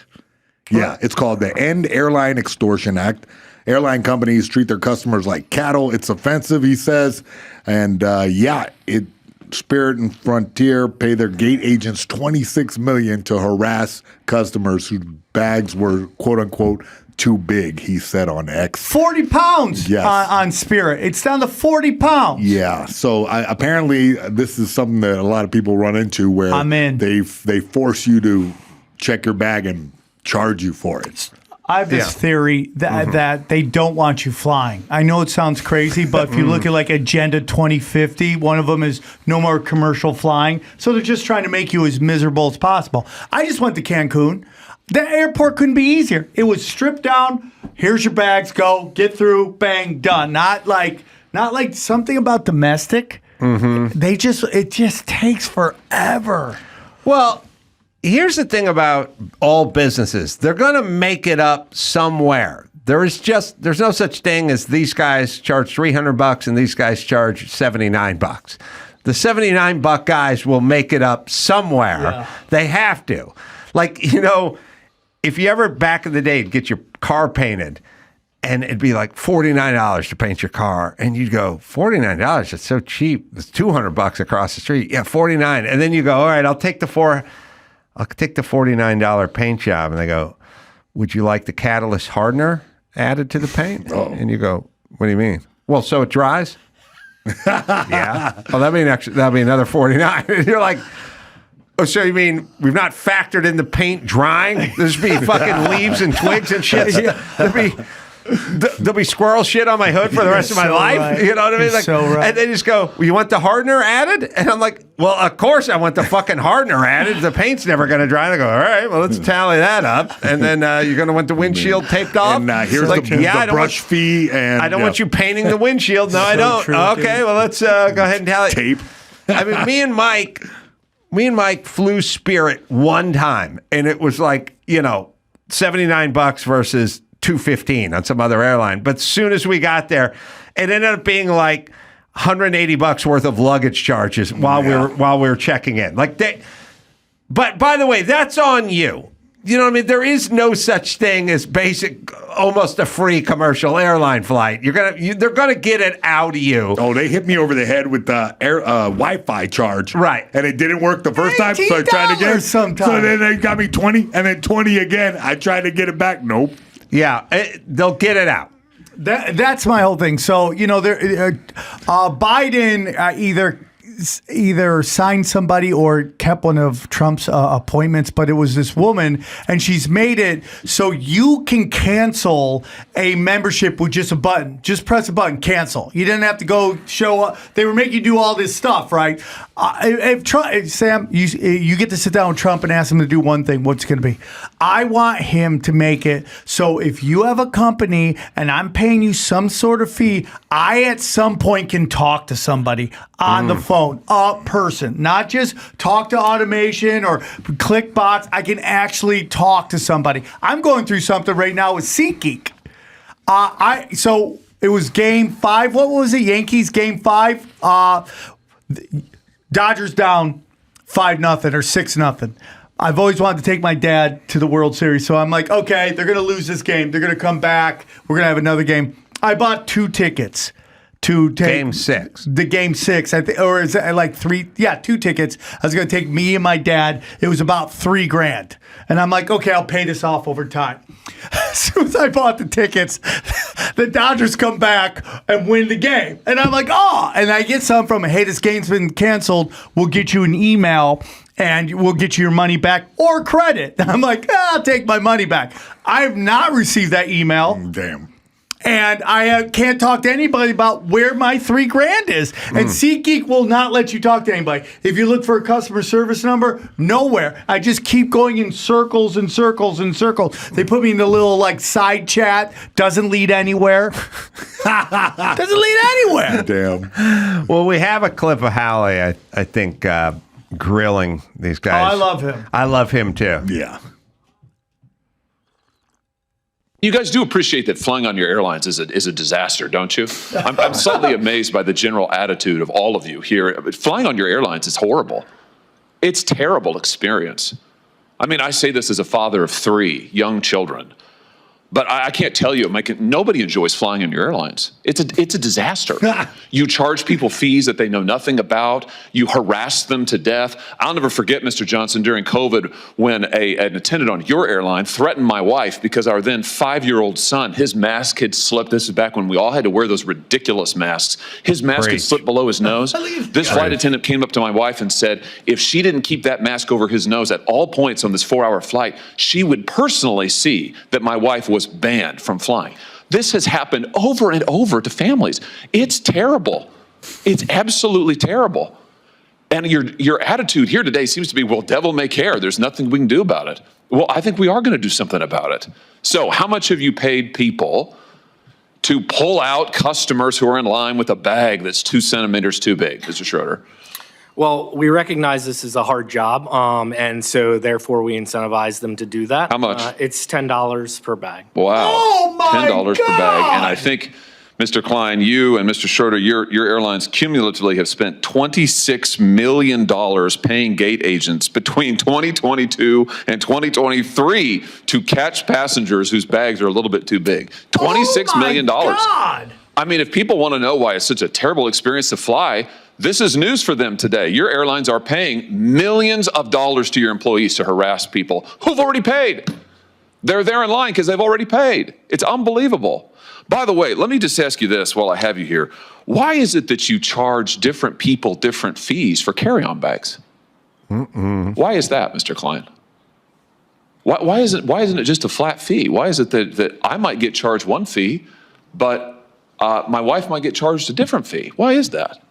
So overall, our job is to generate the most revenue we can, so we can be profitable as an airline. If we're not profitable, actually we have costs, and there's costs out there, and we have to make sure that we're above the cost line in order to make sure that we can run a profitable entity. Yeah, I got it. No, I got it. I got it. And money's the answer. So your last year, your carry-on bag fees ranged between $15 and $99. That's extraordinary. One person might pay 15, somebody else might pay 99. How do you determine it? Is it based on personal characteristics? It's you charge never women more? It's never based on personal characteristics. You charge minors more? Yeah, Les, I feel bad for these guys. Yeah, he dressed them down like that. That's pretty badass. That guy's my biggest fear is having to shave my head and have an awful head like that. Yeah. That guy has dents in his skull. Look at that. That thing, that's a tip right there. I'm telling you, I said a few months ago, we need to just go with an all-in weight. That's it. You look, I was thinking about it. You and your bags need to be weighed. It's all one big weight. You can choose to do it clothed or naked like I do. Yeah. And that's it. And then also bigger people use up more space. 100%. And all those XL sweatsuits take up more room in the bag and use up more room in the overhead storage. It's all about physical size. It's Jet A. It's how many. It's like they need to know weight. And so we should weigh you, weigh your bags, weigh your everything. Okay. Remember you'd go those salad bar places where you go to the salad court and you get whatever the fuck you wanted, tuna, beets, garbanzo beans, and then at the end you'd weigh it. And there'd be some guy behind you whose salad was $11, but yours was $26 because you fucking piled on the cheese and the tuna and the beets. You went heavy. This guy just has iceberg lettuce and a little olive oil drizzled on it. He doesn't. Why should you two? And why should he subsidize your salad? It's just your salad. This is what it is. It's big. It's heavy. That's what you ordered. That's what he ordered. Why not? Why should the Asians subsidize the Samoans on these flights? That's a great point. Because that's all they're doing is setting an average price. Why? Again, the Asians are suffering. And what an incentive to get in shape. Incentive to get in shape. RFK Jr. would love that idea. And it would be great, too, because, like, you're sitting around and you're going for your second square of lasagna, and your girlfriend goes, "We're flying out this weekend." You sure? And it would keep everybody on the straight and narrow if you had to weigh in with a line of people. Yeah. You know what I mean? We do it just like it was a UFC fight, jumping right? rope, jump rope in the sauna. Shadowboxing in the sauna before the fight. I have my trainers holding the towel out in front of me because I took my underpants off. That would be hilarious. Airport sauna to see people. I got to lose 20 pounds or else I can't fly. I got is it Abilene? Yeah. The Abilene cream I'm rubbing all over me so I get my sweat going. Wicking it with a credit card. Wicking it with a credit card. Stark naked, guy holding the towel. You know, people flashing pictures, standing there flexing. Have a Joe Rogan there announcing your weight. That's right. 275! 275 official weight for the flight. But it's you and your bag. No more weigh the bag separate. No more, here's what we charge for bags. It's just whatever. It's all in. And that's what we base your ticket on, your weight. That's it. Done. Women would fly cheaper. And the elderly would too, because the elderly weigh less than 25-year-old fat asses. And fat asses, you'd have to get your shit together. Yeah, and the fat asses aren't elderly because they'd be dead by then. That's right. We're good to go. It's a win-win. Now, Adam, did you have any issues with him saying we're here to make money? No, I don't. They're there to make money. Like, there is one thing I don't like about politicians, usually on the left, where like these rich guys or these companies only interested in profits and bottom line. They are. That's who they are. You know, you want to complain about the healthcare insurance companies, go ahead, but they're there just to make money. The same way a restaurant is there to make money. You know, restaurants, restaurants do this bullshit bottle thing, where they go, "Would you like some water for the table?" And you go, "Yeah, just regular water." And they go, "Carbonated or sparkling or still?" And you go, "Oh, just the still stuff's fine." But they're selling you the still stuff. What you're saying is tap water. Yeah. But it's brilliant because what they're saying is, you want the carbonated or the still, and you go still, like you're saying free. Yeah. And they go, "Oh, but that's still $10." Yeah. And they know what the fuck. Okay. You can complain about it, but the restaurant is there to make money. Look, if you go to Disneyland, you can charge for the fast pass. I mean, my son was telling me this the other day. At Magic Mountain, you can do it ride per ride. You can just go, "I want $40. I'll give you an extra $40. You get me, that'll get me to the front of Spaz Mountain over and over and over again." Now, you can sit in the back of the line and go, "What the fuck? This fucking kid's cutting in front of me." And you can say to Magic Mountain, "What's going on?" They're trying to make money. Yeah. They're trying to make money. So I get all that. It's when you start getting into a thing where you're charging one guy this much and somebody something else. By the way, I'm always charged more. It's never, "Hey, dude, I'm going to cut you a deal." I'm always charged more. But I think it also comes down to, does it feel like nickeling and diming, right? Like, if I'm at where it's like, okay, I'm paying for this flight. Flights are expensive right now. Now you're charging me for an aisle seat. That seems to be to get into the nickel and diming, right? Well, for me, if you're going with a discount anything, there's going to be shit. It's like, okay, I'll give you probably a good example. I was a carpenter, and I'm an expert. People go, "You're going to the Home Depot. Fucking guy doesn't know shit. You don't know the difference between a sweep and a Y, or a T and a Y, or, Romex and conduit. He doesn't know. Those guys don't know." I go, "They get $13 an hour, and you just brought 500 feet of Romex for $29. Okay. Like, you're not, okay, you don't like it because that guy doesn't know the difference between Struck One CDX, good one side, and a shop grade plywood. He doesn't know. Okay, he doesn't. He doesn't. But they're charging $29 a sheet of plywood. If you would like to get a seasoned expert, I would ask you to go up the street to the Anawalt Lumber where you see the guy with a little salt and pepper in his beard, and he knows the difference between Struck One and CDX and good one side or shop grade.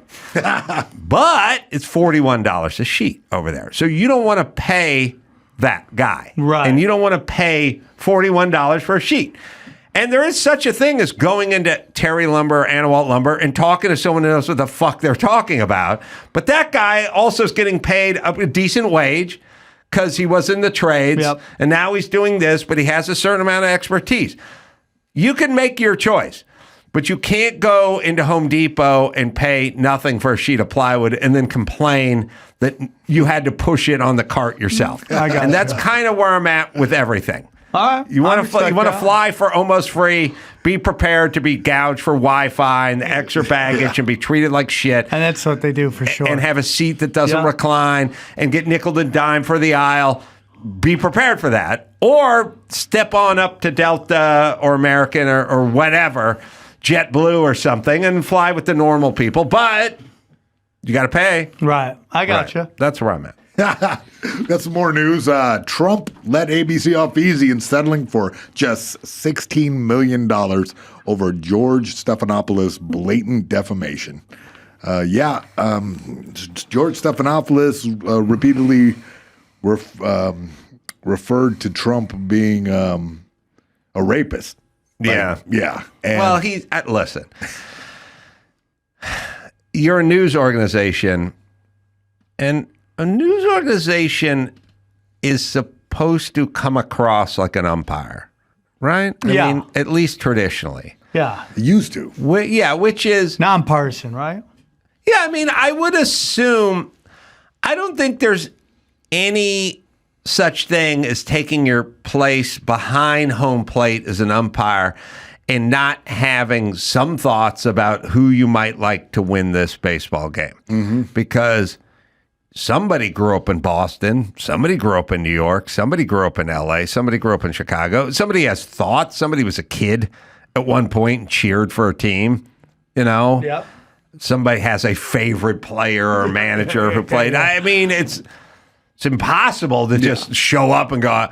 It's impossible to watch a prize fight or UFC fight and just go, I have zero thoughts about who would win this. I have no thoughts at all. For me, sometimes I go by number of tattoos, color of skin, things of that nature. There was a Rams Saints game, and it was like when the Rams went to the Super Bowl, and there was such a blatant pass interference, but it wasn't called. Yeah, like 5 years ago. The ref had played for the Rams. Oh, really? Back in the day. Yeah, and they showed him in uniform. Oh, really? Yeah, and he didn't even make the. He did, it was so blatant, a mugging. The Rams back ran out of the backfield and basically got tackled from behind before the ball on the screen. Yeah. No, sorry, the Saints back ran out. You know what? Screw Kamara and his nose ring. Thing bothers me. All right, but anyway, the point is this. They should have all those pictures on file ready to go if there's a bad call. Yeah. You know what I mean? Like a picture of the guy when he's 29 wearing the Rams jersey or in his uniform or on the whatever. Yeah. Okay, so no such thing as not having feelings. So you work for the New York Times, LA Times, CNN, ABC, Fox, whomever. There's no such thing as saying to an educated adult, look, is it Kamala or is it Trump? Who do you like? And them going, I could name 50 things I like about Kamala and 50 things I hate about Kamala and 50 things I love about Trump and 50 things I hate about Trump. That person's never been born. That person doesn't exist. So when you are anchoring the Sunday talk show on ABC or the evening talk show on ABC or whatever you're on, you're like the referee. You got to pass. Maybe you got a kid who played for the college that fed the team or whatever. You got something. But now your job is to completely keep that in check because there's a close play at the plate and you're making the call. I agree. Right. And you certainly don't want us as viewers knowing how you're thinking and where your heart is. So Stephanopoulos hates Trump's guts. I get it. But you badgering people who come on your show and arguing the people who are in the Trump side of the equation and lobbing up softballs to the ones that are on the other side of the aisle is now making this blatantly obvious who you are, and you shouldn't play that fast and loose with your integrity or your career. Now, I don't think they know it. You just hear them arguing. Women cannot prevent themselves to do it. They get Trump in there, just argue. J.D. Vance, just argue. And then Kamala shows up, and you're like, hey, girl, what's your favorite Cheeto again? They can't. Women are women first and sort of journalists second. Well, they're everything second. This is like a woman Couldn't first. agree more. And they wear it on their sleeve and they just bicker. It's almost and argue. encouraged at that point. Yes. And I don't think they even have control over it. But Stephanopoulos is wired like a chick. And so he's just sitting there and arguing. And also, it's not like he gets shit once the umpire leaves the field and goes to the locker room. It's not like there's a bunch of people in the locker room going, Stan, what the fuck was that? Yeah, Come on. right, for sure. He's with a bunch of people that are slapping him on the back going, good call. So he doesn't even know it, I don't think. If you actually look at what the jury came to and you actually look at the breakdown of the verdict, it says, did he sexual assault? No. And the next thing is, did he disparage her? I forget what the exact defamation. Did he defame her? Yeah, they found that she had not proved rape during that case. So it was But all they had to say was he was found guilty. They didn't say what he was found guilty, and then everyone runs with it because that's what they want to believe. There's something that came out with Stephanopoulos where he helped cover up the water, the white water Stephanopoulos? Yeah, whoever we're talking about here. George Stephanopoulos. Yeah, he helped cover up and Stephanopoulos is a chain of high-end movie theaters.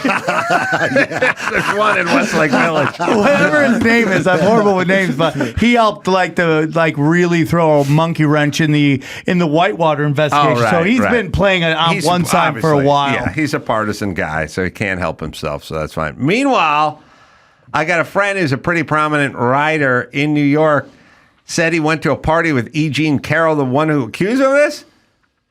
So he talked to E. Jean. She's a big fan of mine. I said, are you fucking nuts? I am. She's a big fan. I said, are you kidding me? Yep. I was like, how is that a thing? How is that even possible? You'd think she would hate every fiber of my being. Dude. Yeah, she's she's like laughing SA was about how hot. Like, didn't she say something Yeah, no, about it? she's a big Crankringers fan, I think. That's what it was. Yeah. she was laughing about how she's going to spend the money and stuff. Yeah, Oh, really? Yeah. Oh, my God. That was a big deal, She said some crazy stuff. And the settlement came right as Stephanopoulos was about to be deposed. ABC just came up to the table with $16 million, making them by far the largest donor to the Trump library, which is a weird thing. Oh, yeah. Trump in a library. weird way. Who reads less than Trump? Me? Yeah, you. I don't feel like Trump reads. I don't He know. doesn't want to read. There's a bunch of loser ideas in his He's head. constantly going. Who has time to read, dude? Yeah, reading or like Biden on the beach. That's where you read. Yeah, You know what I mean? Not Trump. No. Trump's eating fast food, Kick it running back. the place. Look at Loving Twitter. McDonald's. Something. Watch TV Loving it. with the Zenith remote. Tick, tick. Look, Can you find the sound of that weird? I know, that's what I I'm was. telling you, it's how you train dolphins. That weird, it made a click. And it's that remote, it doesn't take batteries and you don't have to charge it. So it's like, wait, do you have to wind it up or something? This is a strange gadget. You'd have no the batteries. Dolphin. We had peak technology back then. I know, what the hell? Dolphin training noise thing doesn't take batteries. It doesn't plug in. It makes a click, click, click, click. Like it's like a metal. And they can so hear it's- that? Oh, at high resonance. I get it. Oh, okay, so if you're trying to train, it works on humans too. It's like you hear this sound, click, click, and you get a donut hole. You'd be coached up real fast. Just like when I hear my girlfriend come in, I jump off of Pornhub. Yeah, So I'm like, I hear the door open. Get off Pornhub. You Yep. hear the deadbolt turn, Yeah. and you jump right on to bring a trailer. yeah. Right. I know what I love on the porn sites. I like when they go, tired of jerking off. I'm always like, evidently not. Yeah. Why am I here Here right we now? are again. Here we are again. Hot single moms? You picked the wrong website. Now, when I was on Bring a Trailer 20 minutes ago, that's when you should have asked. That'd been hilarious. That's when you should have asked the question. Not now. You're on CNN. Tired of jerking off? Yeah. Here, I'm pot committed. I'm already here. Do you know what I mean? Tired of jerking off. I've never been a more resounding no to everyone who's on that website. Oh, you think I was going to buy Bitcoin on this website? Because I'm only here for one reason. Dude, my favorite thing was like, I haven't been on Pornhub in a while, but they used to start running like real ads. Like real ads for like F-1050s and stuff like that. Like, Really? You're about to watch some unholy shit, and then suddenly you're getting sold a truck. You hear Bryan Cranston's voice. The new with twin beam suspension. Wow. I don't know. The legitimate commercials is almost now making it legitimate, right? Well, it's interesting because there's no. So I went to college at UNLV, and one of my professors was like the leading sex therapist, and he was like, "I can make you be attracted to anything." He had, all you have to do is kind of be sexually aroused while you're looking at something. So if I'm a corporation, there's no better time to want a commercial than when you're halfway through, punching the munchkin, and then suddenly, bang, here comes a movie trailer. Now you're really turned on by this movie trailer. Every time I see a F-150, I'm chubbed up. Yeah. For sure, dude. That's a good point, because if you see a Pizza Hut commercial after you just ate a pizza, you're nauseated, right? Yeah. But if you got a boner, you're open to anything. We have the sound of the click of the remote. This is what it sounds like. When doves cry? These are tuned to specific ultrasonic frequencies. And these rods ring when struck by the spring-loaded hammer, which is released by pushing down on the button. Oh. Obviously, you can't hear the ringing because it's ultrasonic. I don't know the exact frequency because I don't have anything set up to measure. It's all mechanical, is what I'm saying. There's no batteries. There's no plugging in. Dude, the Manchurian Candidate was just like activated. Yeah, does that look like anything supersonic, by the way? No, it does. It's a bell. Look. It looks like it's just a bell.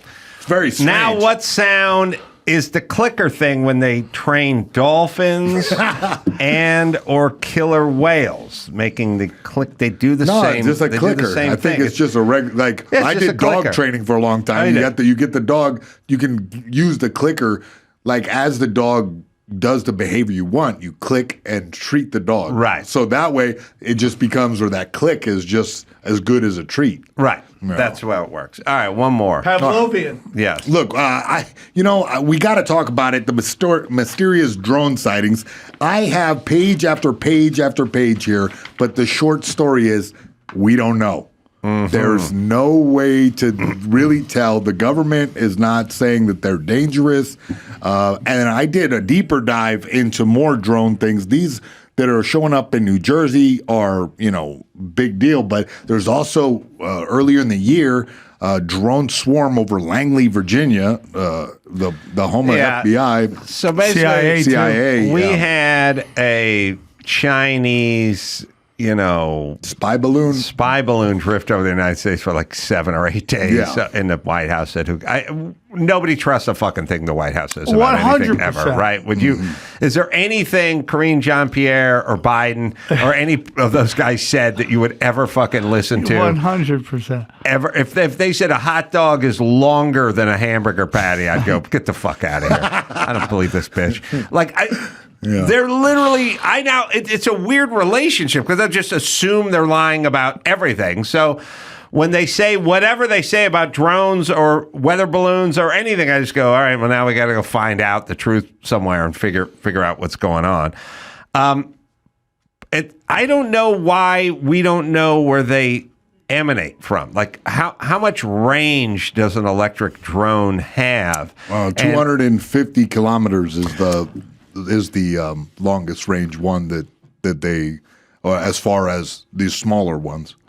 250 kilometers is like 175 miles or something like that, which is pretty damn far for a drone, but it's not so close to China. So they have to be some sort of vessel that they take off from? Well, my buddy was telling me about this because he's in Jersey. They have a comedy club called the Dojo of Comedy. It's in Morris Plains, and he's been seeing these long before they started talking. You saw it on the news, and he told me that they sit in the sky for like 12 hours. Yeah. So it's not a normal drone that needs to come down and Here's my opinion. Also, there's even farther before you go on. There's ones that don't look like drones at all. And they shapeshift almost. Yeah, it's like bizarre. So here's my opinion, okay? We have to assume this is ours, okay? This is our technology, and something's going on we're not being told. Because if it's not ours, I personally think we should completely dismantle our military and build it from scratch, nuts to bolt. Because, again, if this was another country's things, why are they still there? Whether it's JFK, 9/11, Pearl Harbor. I mean, we can just go on in a balloon. You bring up a balloon, we're supposed to, 50 cents of every dollar we spend goes to the military. Why is this still a thing? So I have to assume this is ours because the other answer is okay, we just got to hit a reset button at this point.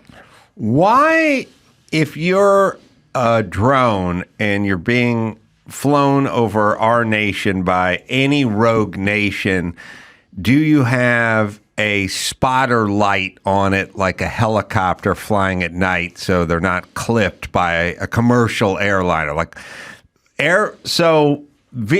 Airborne vehicles, private planes, commercial planes, helicopters, they all, even buildings with tall antennas or what have you, they have lights. And the lights are so you don't fly into them at night. If you're China, let's just say, and you're going to fly drones over us, why do they have marker lights on them? They're by FAA regulations. Yeah, 100%. They're doing it. We're from another country spying on you. What are your laws of your space? Yeah, you do it like, Sam, when you tape a TV show and you show up in your Nike sweatpants and they take a piece of gaffer's tape and they just put it over the Nike swoosh. Yeah. And they go, black, just Greek it out. We don't want to see it.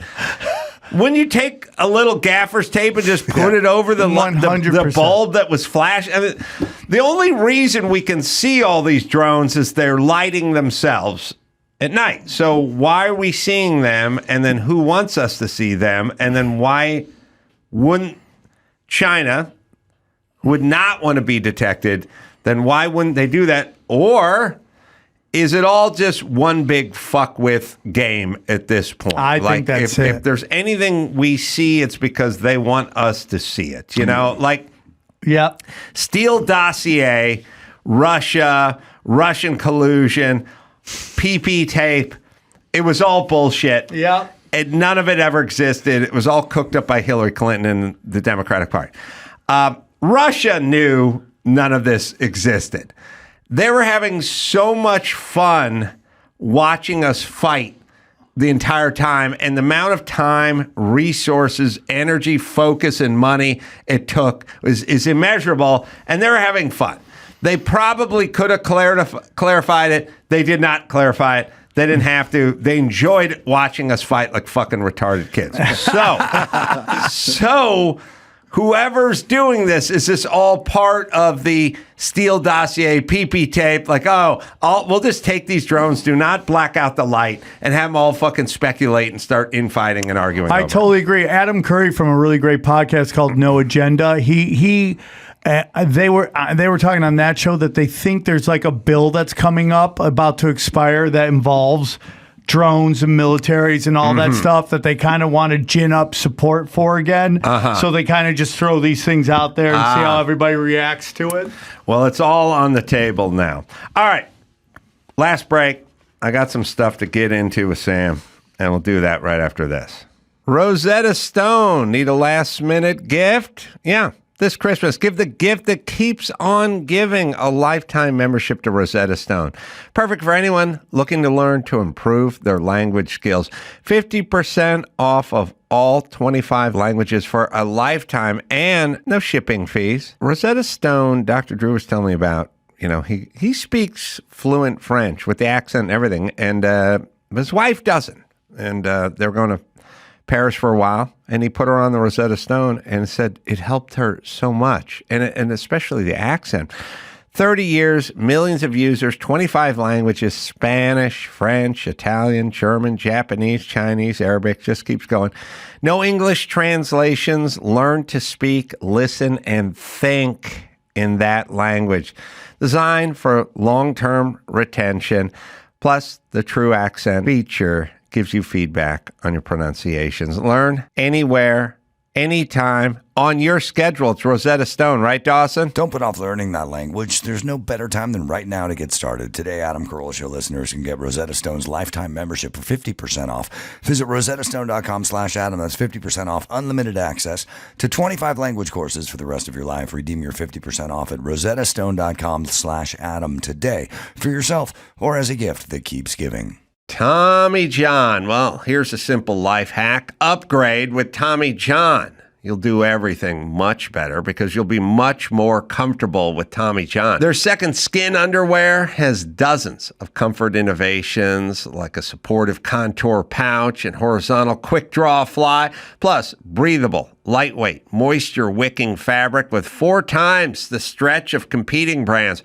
Over 20 million pairs sold.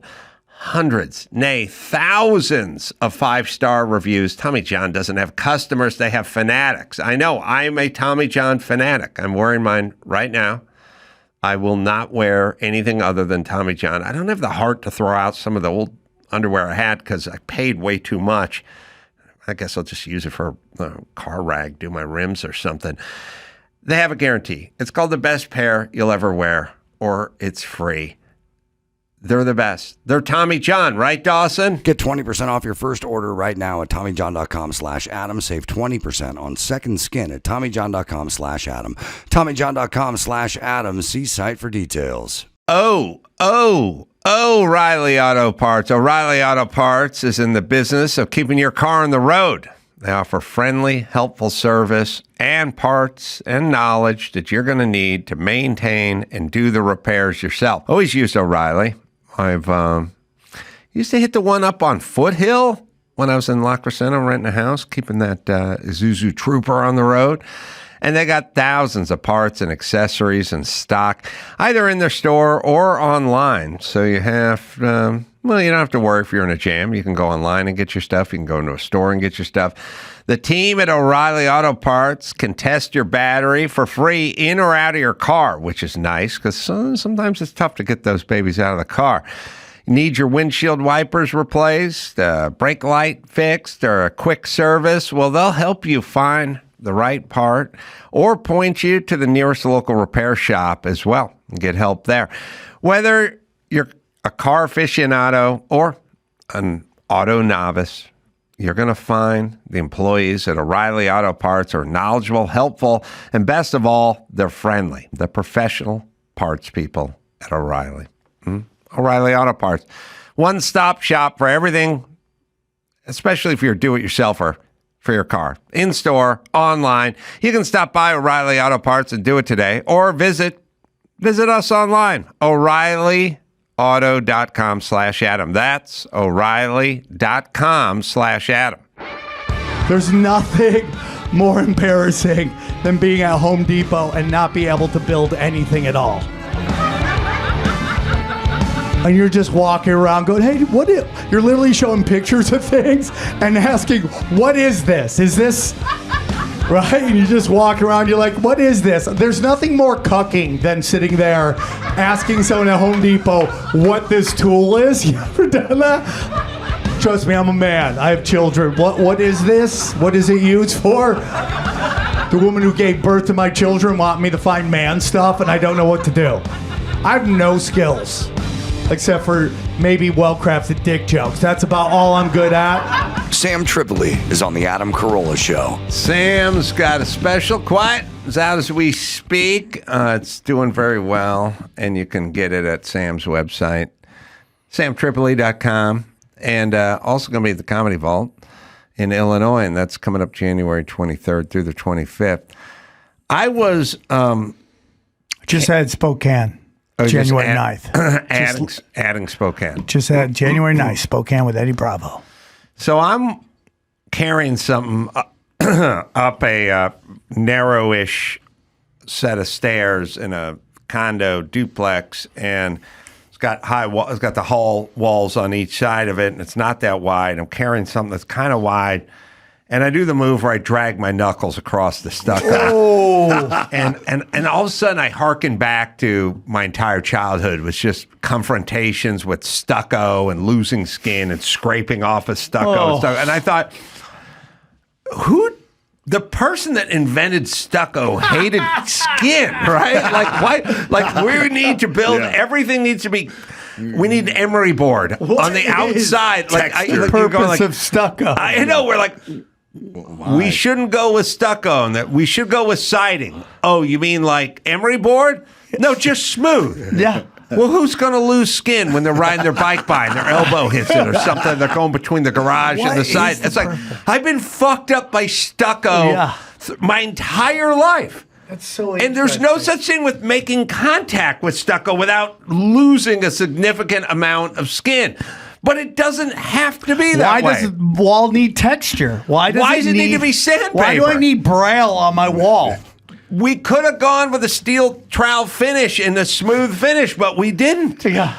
We went with 60 grit sandpaper on every single dwelling in my entire youth and adult as well. Harkens back to the cave days. Every apartment my friends grew up in, every house I lived in, every apartment we lived in. Now I'm an adult. I live in a condo with this. It's covered with sandpaper. It's What's interesting. in it? Stucco is kind of like narrow too. Like sometimes you're not getting between the car and the garage without your back scraping against the fucking stucco. Somebody's got to say something. It's almost an attempt to look fancy. It's almost like the Fiero. Do you remember the Fiero back in the day? Oh, sure. Where it kind of looks like it's like poor hot chicks drove it. Yeah. Because it was like they were driving a Porsche, but it wasn't a Porsche. Mid-engine, gutless, kind Pontiac. of like that's what Stucco is. It looks like there's something going on. Maybe it's the Latin man's revenge on the gringo because the only one who's getting out that sponge trowel is the Mexicans. There's no fucking Jew or Irishman spreading stucco. They got a beef. They want California back. Yeah, that's what they're doing. I was in Mexico, man, and let me tell you, going to restaurants with Mexicans, all that stuff. The best symbol of Mexicans' work ethic is the leaf blower, okay? Because it is a lot of work, no attention to detail, right? It just mass work. No Looks like you do a result. lot of stuff. Never attention to detail. Nothing symbolizes the people more than that. And that could sound racist. I don't care because it is perfect. Like you go to a restaurant in Mexico, good luck having your waiter show up within 30 minutes. Oh, yeah. No, you're on their clock now. Yeah, and they don't, 100%. You're on their clock and they don't own a clock. I think, look, the way you get stucco, the kind of stucco that breaks hearts, causes tetanus, and does damage, and the kind of childhood ruining, permanent road rash stucco that I grew up with, you have to get a sponge trowel out. Yeah. And you take the sponge trowel and you go up and down the stucco, and it draws out the water and the aggregate, just draws a little of the slurry out and the water out, and it leaves that rough texture. Now, if you get a steel trowel, you go over it and it's smooth, all right?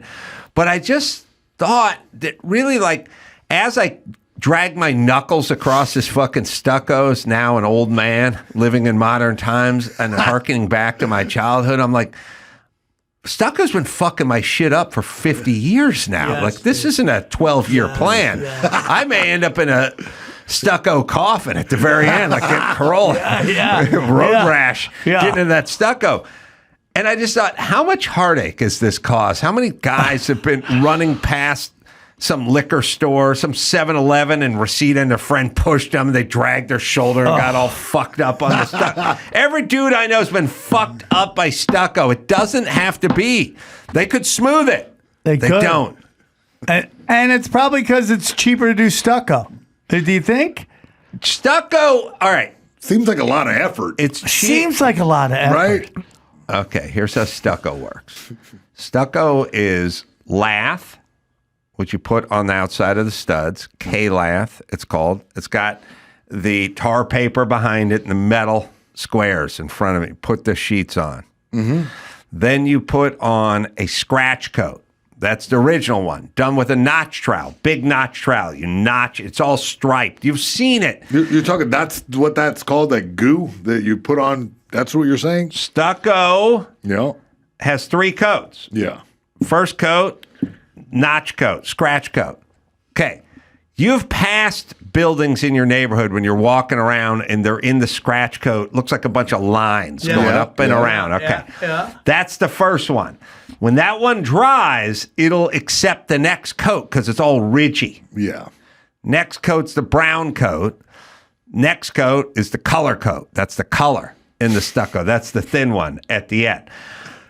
You could do stucco and do a smooth coat with a steel finish trowel, but it gets spider cracks, and they don't like it. And the other one, the traditional rough one with the sponge trowel, you can't see the cracks because the kid's blood is all over the side. It looks like a slaughterhouse in there. There's so many kids crying in anguish that you don't notice the cracks. I agree, dude. I agree. But I just thought, all right, how about this? I don't like big brother legislation, but I got a staircase. It's literally 32 inches wide. It goes all the way up, and it is just stucco walls on each side of it. You're not moving boxes. Everybody who moved into that condo fucked their hands up, turning the corner, their elbow hit. If it is a corridor or there's a garage next to it, or we'll do it like we do pedophiles, like a school can't be within 500 feet of it. We have to go smooth finish. I love that. But you cannot have a death corridor of super sandy, fucked up stucco that is just going to fuck up every person who walks up and down the stairs. Hallways or just stairwells? Hallways and stairwells and corridors need to be a smooth steel finish on stucco. And Stucco Extortion Act. You would just glide over the stucco instead of having tear Nancy off. Pelosi would invest in smooth walls right before this legislation passes. Yeah, you want to go up and do the parapet up on the second floor and the fucking nasty rough stucco. So be it. But any place where there's a lot of foot traffic, sorry, not going to do it. Do you see any practical purpose for stucco outside of just making people bleed their own blood? There is. Well, look, you got to put something on the outside of the house, right? And it's either going to be stucco or it's going to be some form of siding. Something needs to be on the outside. The inside of the studs are going to get drywall.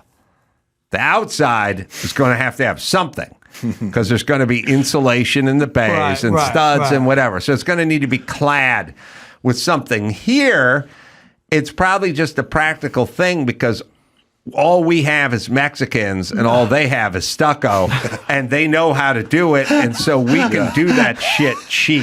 Yes. And that's why everything, when you go back east, you don't see it. Yeah. Because they don't have as many Mexicans and Puerto Ricans are like, fuck stucco and fuck siding. We're not doing anything. We're hanging out. We're getting drunk. Yeah. So we can, per square foot on the side of a building, get the shit stuccoed up with the Mexicans faster than the white guys can put the Stucco's like the cheese whiz of siding. Mm-hmm. It's like you can. Plentiful, it doesn't cost bountiful. a lot. Yeah. Everyone thinks they like it, even if they don't. They don't.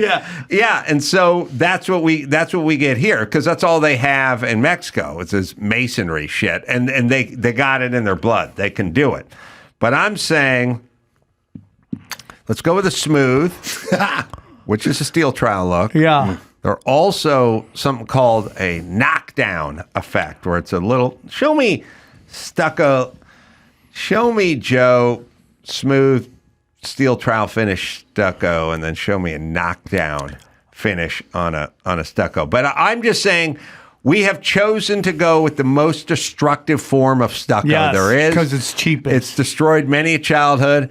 I think for me, I anguish for years, but in a secret silence. You know what I mean? Like a secret shame. Like someone who bit was your lip and just kept someone going. who was like involved with the Catholic Church as a choir boy and was molested. That's the way I feel about stucco.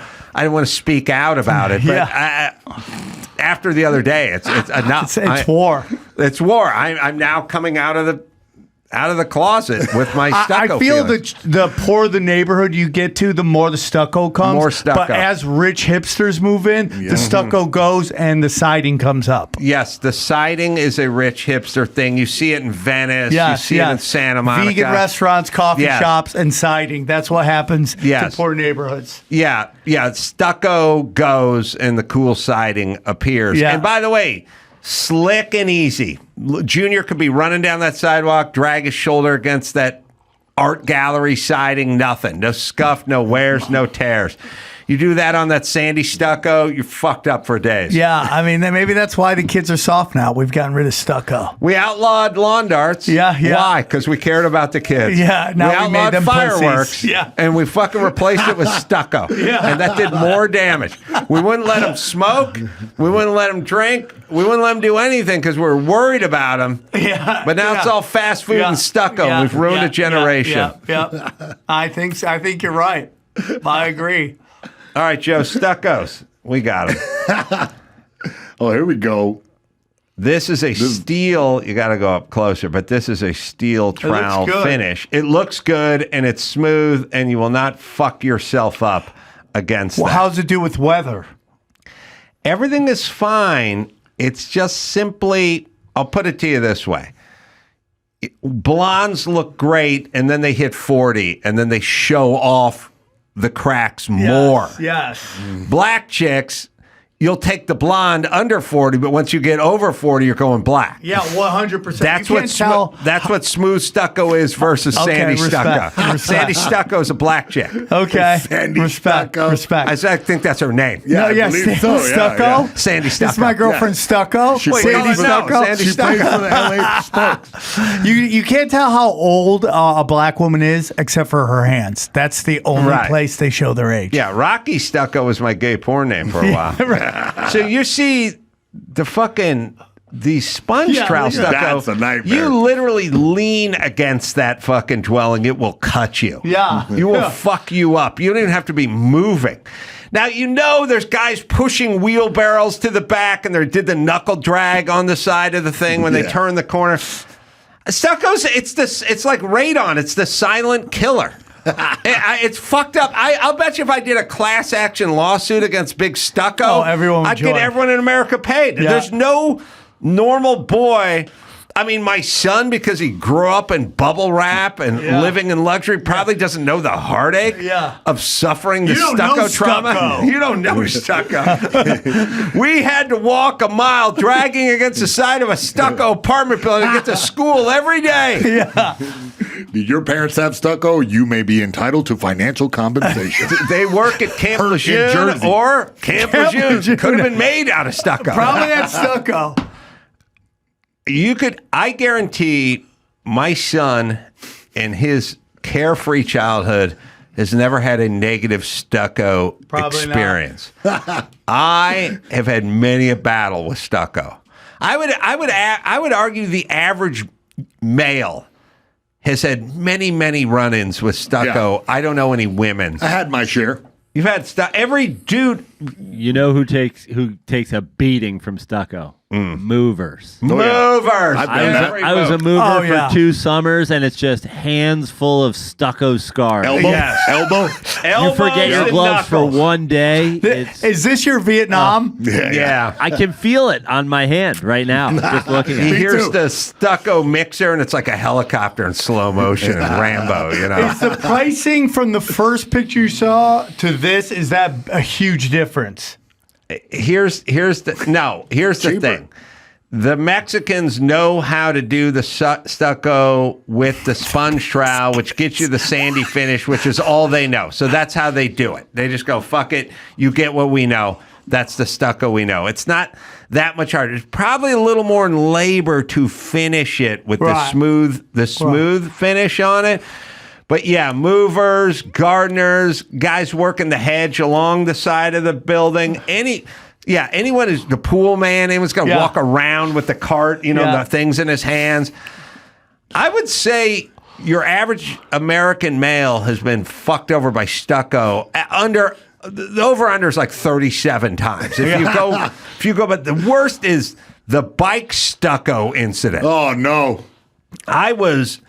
When I was at like 12, I was trying to jump stairs in the back of this church that was like down the street.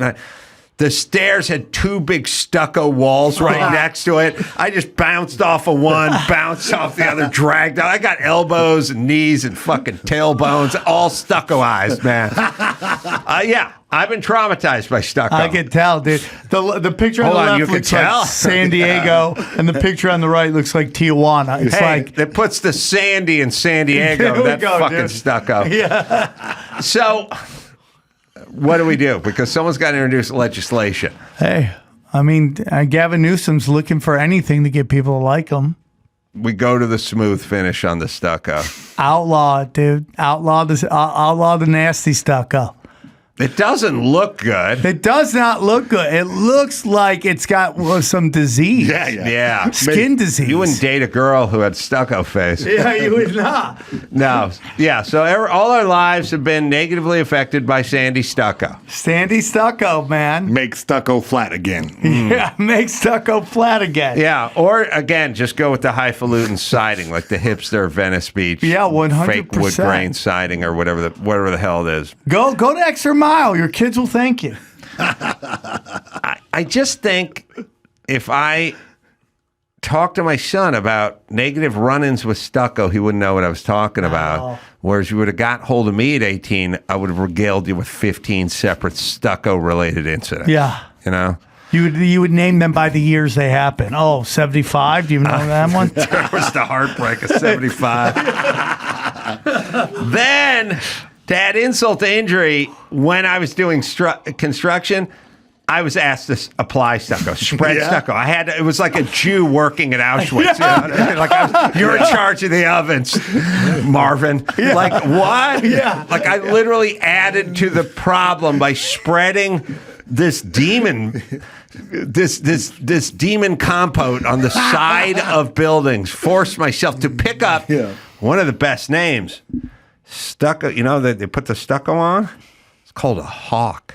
Oh, damn. What? Hawk. A hawk? A hawk. Oh, my God. You know what a hawk is? No, not until now. A hawk is how you spread the stucco. How'd they get the fucking stucco to stick to the side of the wall? You take this square thing. It's like you're holding a pizza tray over here, but it's square. You push it against the edge and you spread it while it's up there. It's called a hawk, a stucco hawk. I was tasked to spread stucco. You were the hawker. I hawked the stucco. Do you have a guy who was putting the cocking on too? Was there a cocker and a hawker? Cocker and a hawker? No, the caulking guys would be the painter guys. We had tin knockers and sheet rockers, if that's what you're asking. But the caulking guys and the hawker guys are different. Do they have the attitude? Hey, dude, don't look at me in the eyes. I'm the cocker. I used to go on K-Rock a million years ago back in the day, and I would talk about the big swinging black caucus. And they'd go, don't say that. And I'd go, it's a black caucus, and they're having like a good time, you know? And they'd go, stop saying big swinging black caucus. And I'd go, why don't you want to hear about the big swinging black caucus? And I go, I don't know why you can't say that, but don't say that. I felt like I had him on a technicality, right? Yeah, dude. Show me a hawk. Show me a hawk. Show me a hawk. Show me a cock. I mean, yes. Show me a hawk and cock. So the hawk and cocks. I'm just saying, we talk about lots of sort of, we talk about El Salvadorian street gangs and stuff. I'll guarantee stuccos cost a lot more damage. Yeah, 100%. Oh. Make America great again. Get rid of stucco. Yes, all right. Upper left, pow. Good. Look at that. It's a hawk. Oh, wow. Oh, yeah. Nice, right? And afterwards, you can use that for DJing, too. That's right. It's really nice all right. hawk. Let me give a plug to Sam. Quiet's the name of the very funny special, available on Sam's website, samtripoli.com, and other places as well. Dates coming up. We should go to samtripoli.com. Events, yeah. Matthew Broussard, you should go see Hyperbolic. He's a very funny stand-up He's a great guy. As well. I got mine specials up at Dry Bar. You can go to drybar.com. I think something. Substack, Adam Carolla, substack.com. Shows coming up, Solana Beach. Jay Moore's going to be up there with me, and that'll be the 19th of January. And just go to adamcarolla.com for all the live shows. Until next time, Adam for Mayhem and Matthew and Sam, say it. Mahalo.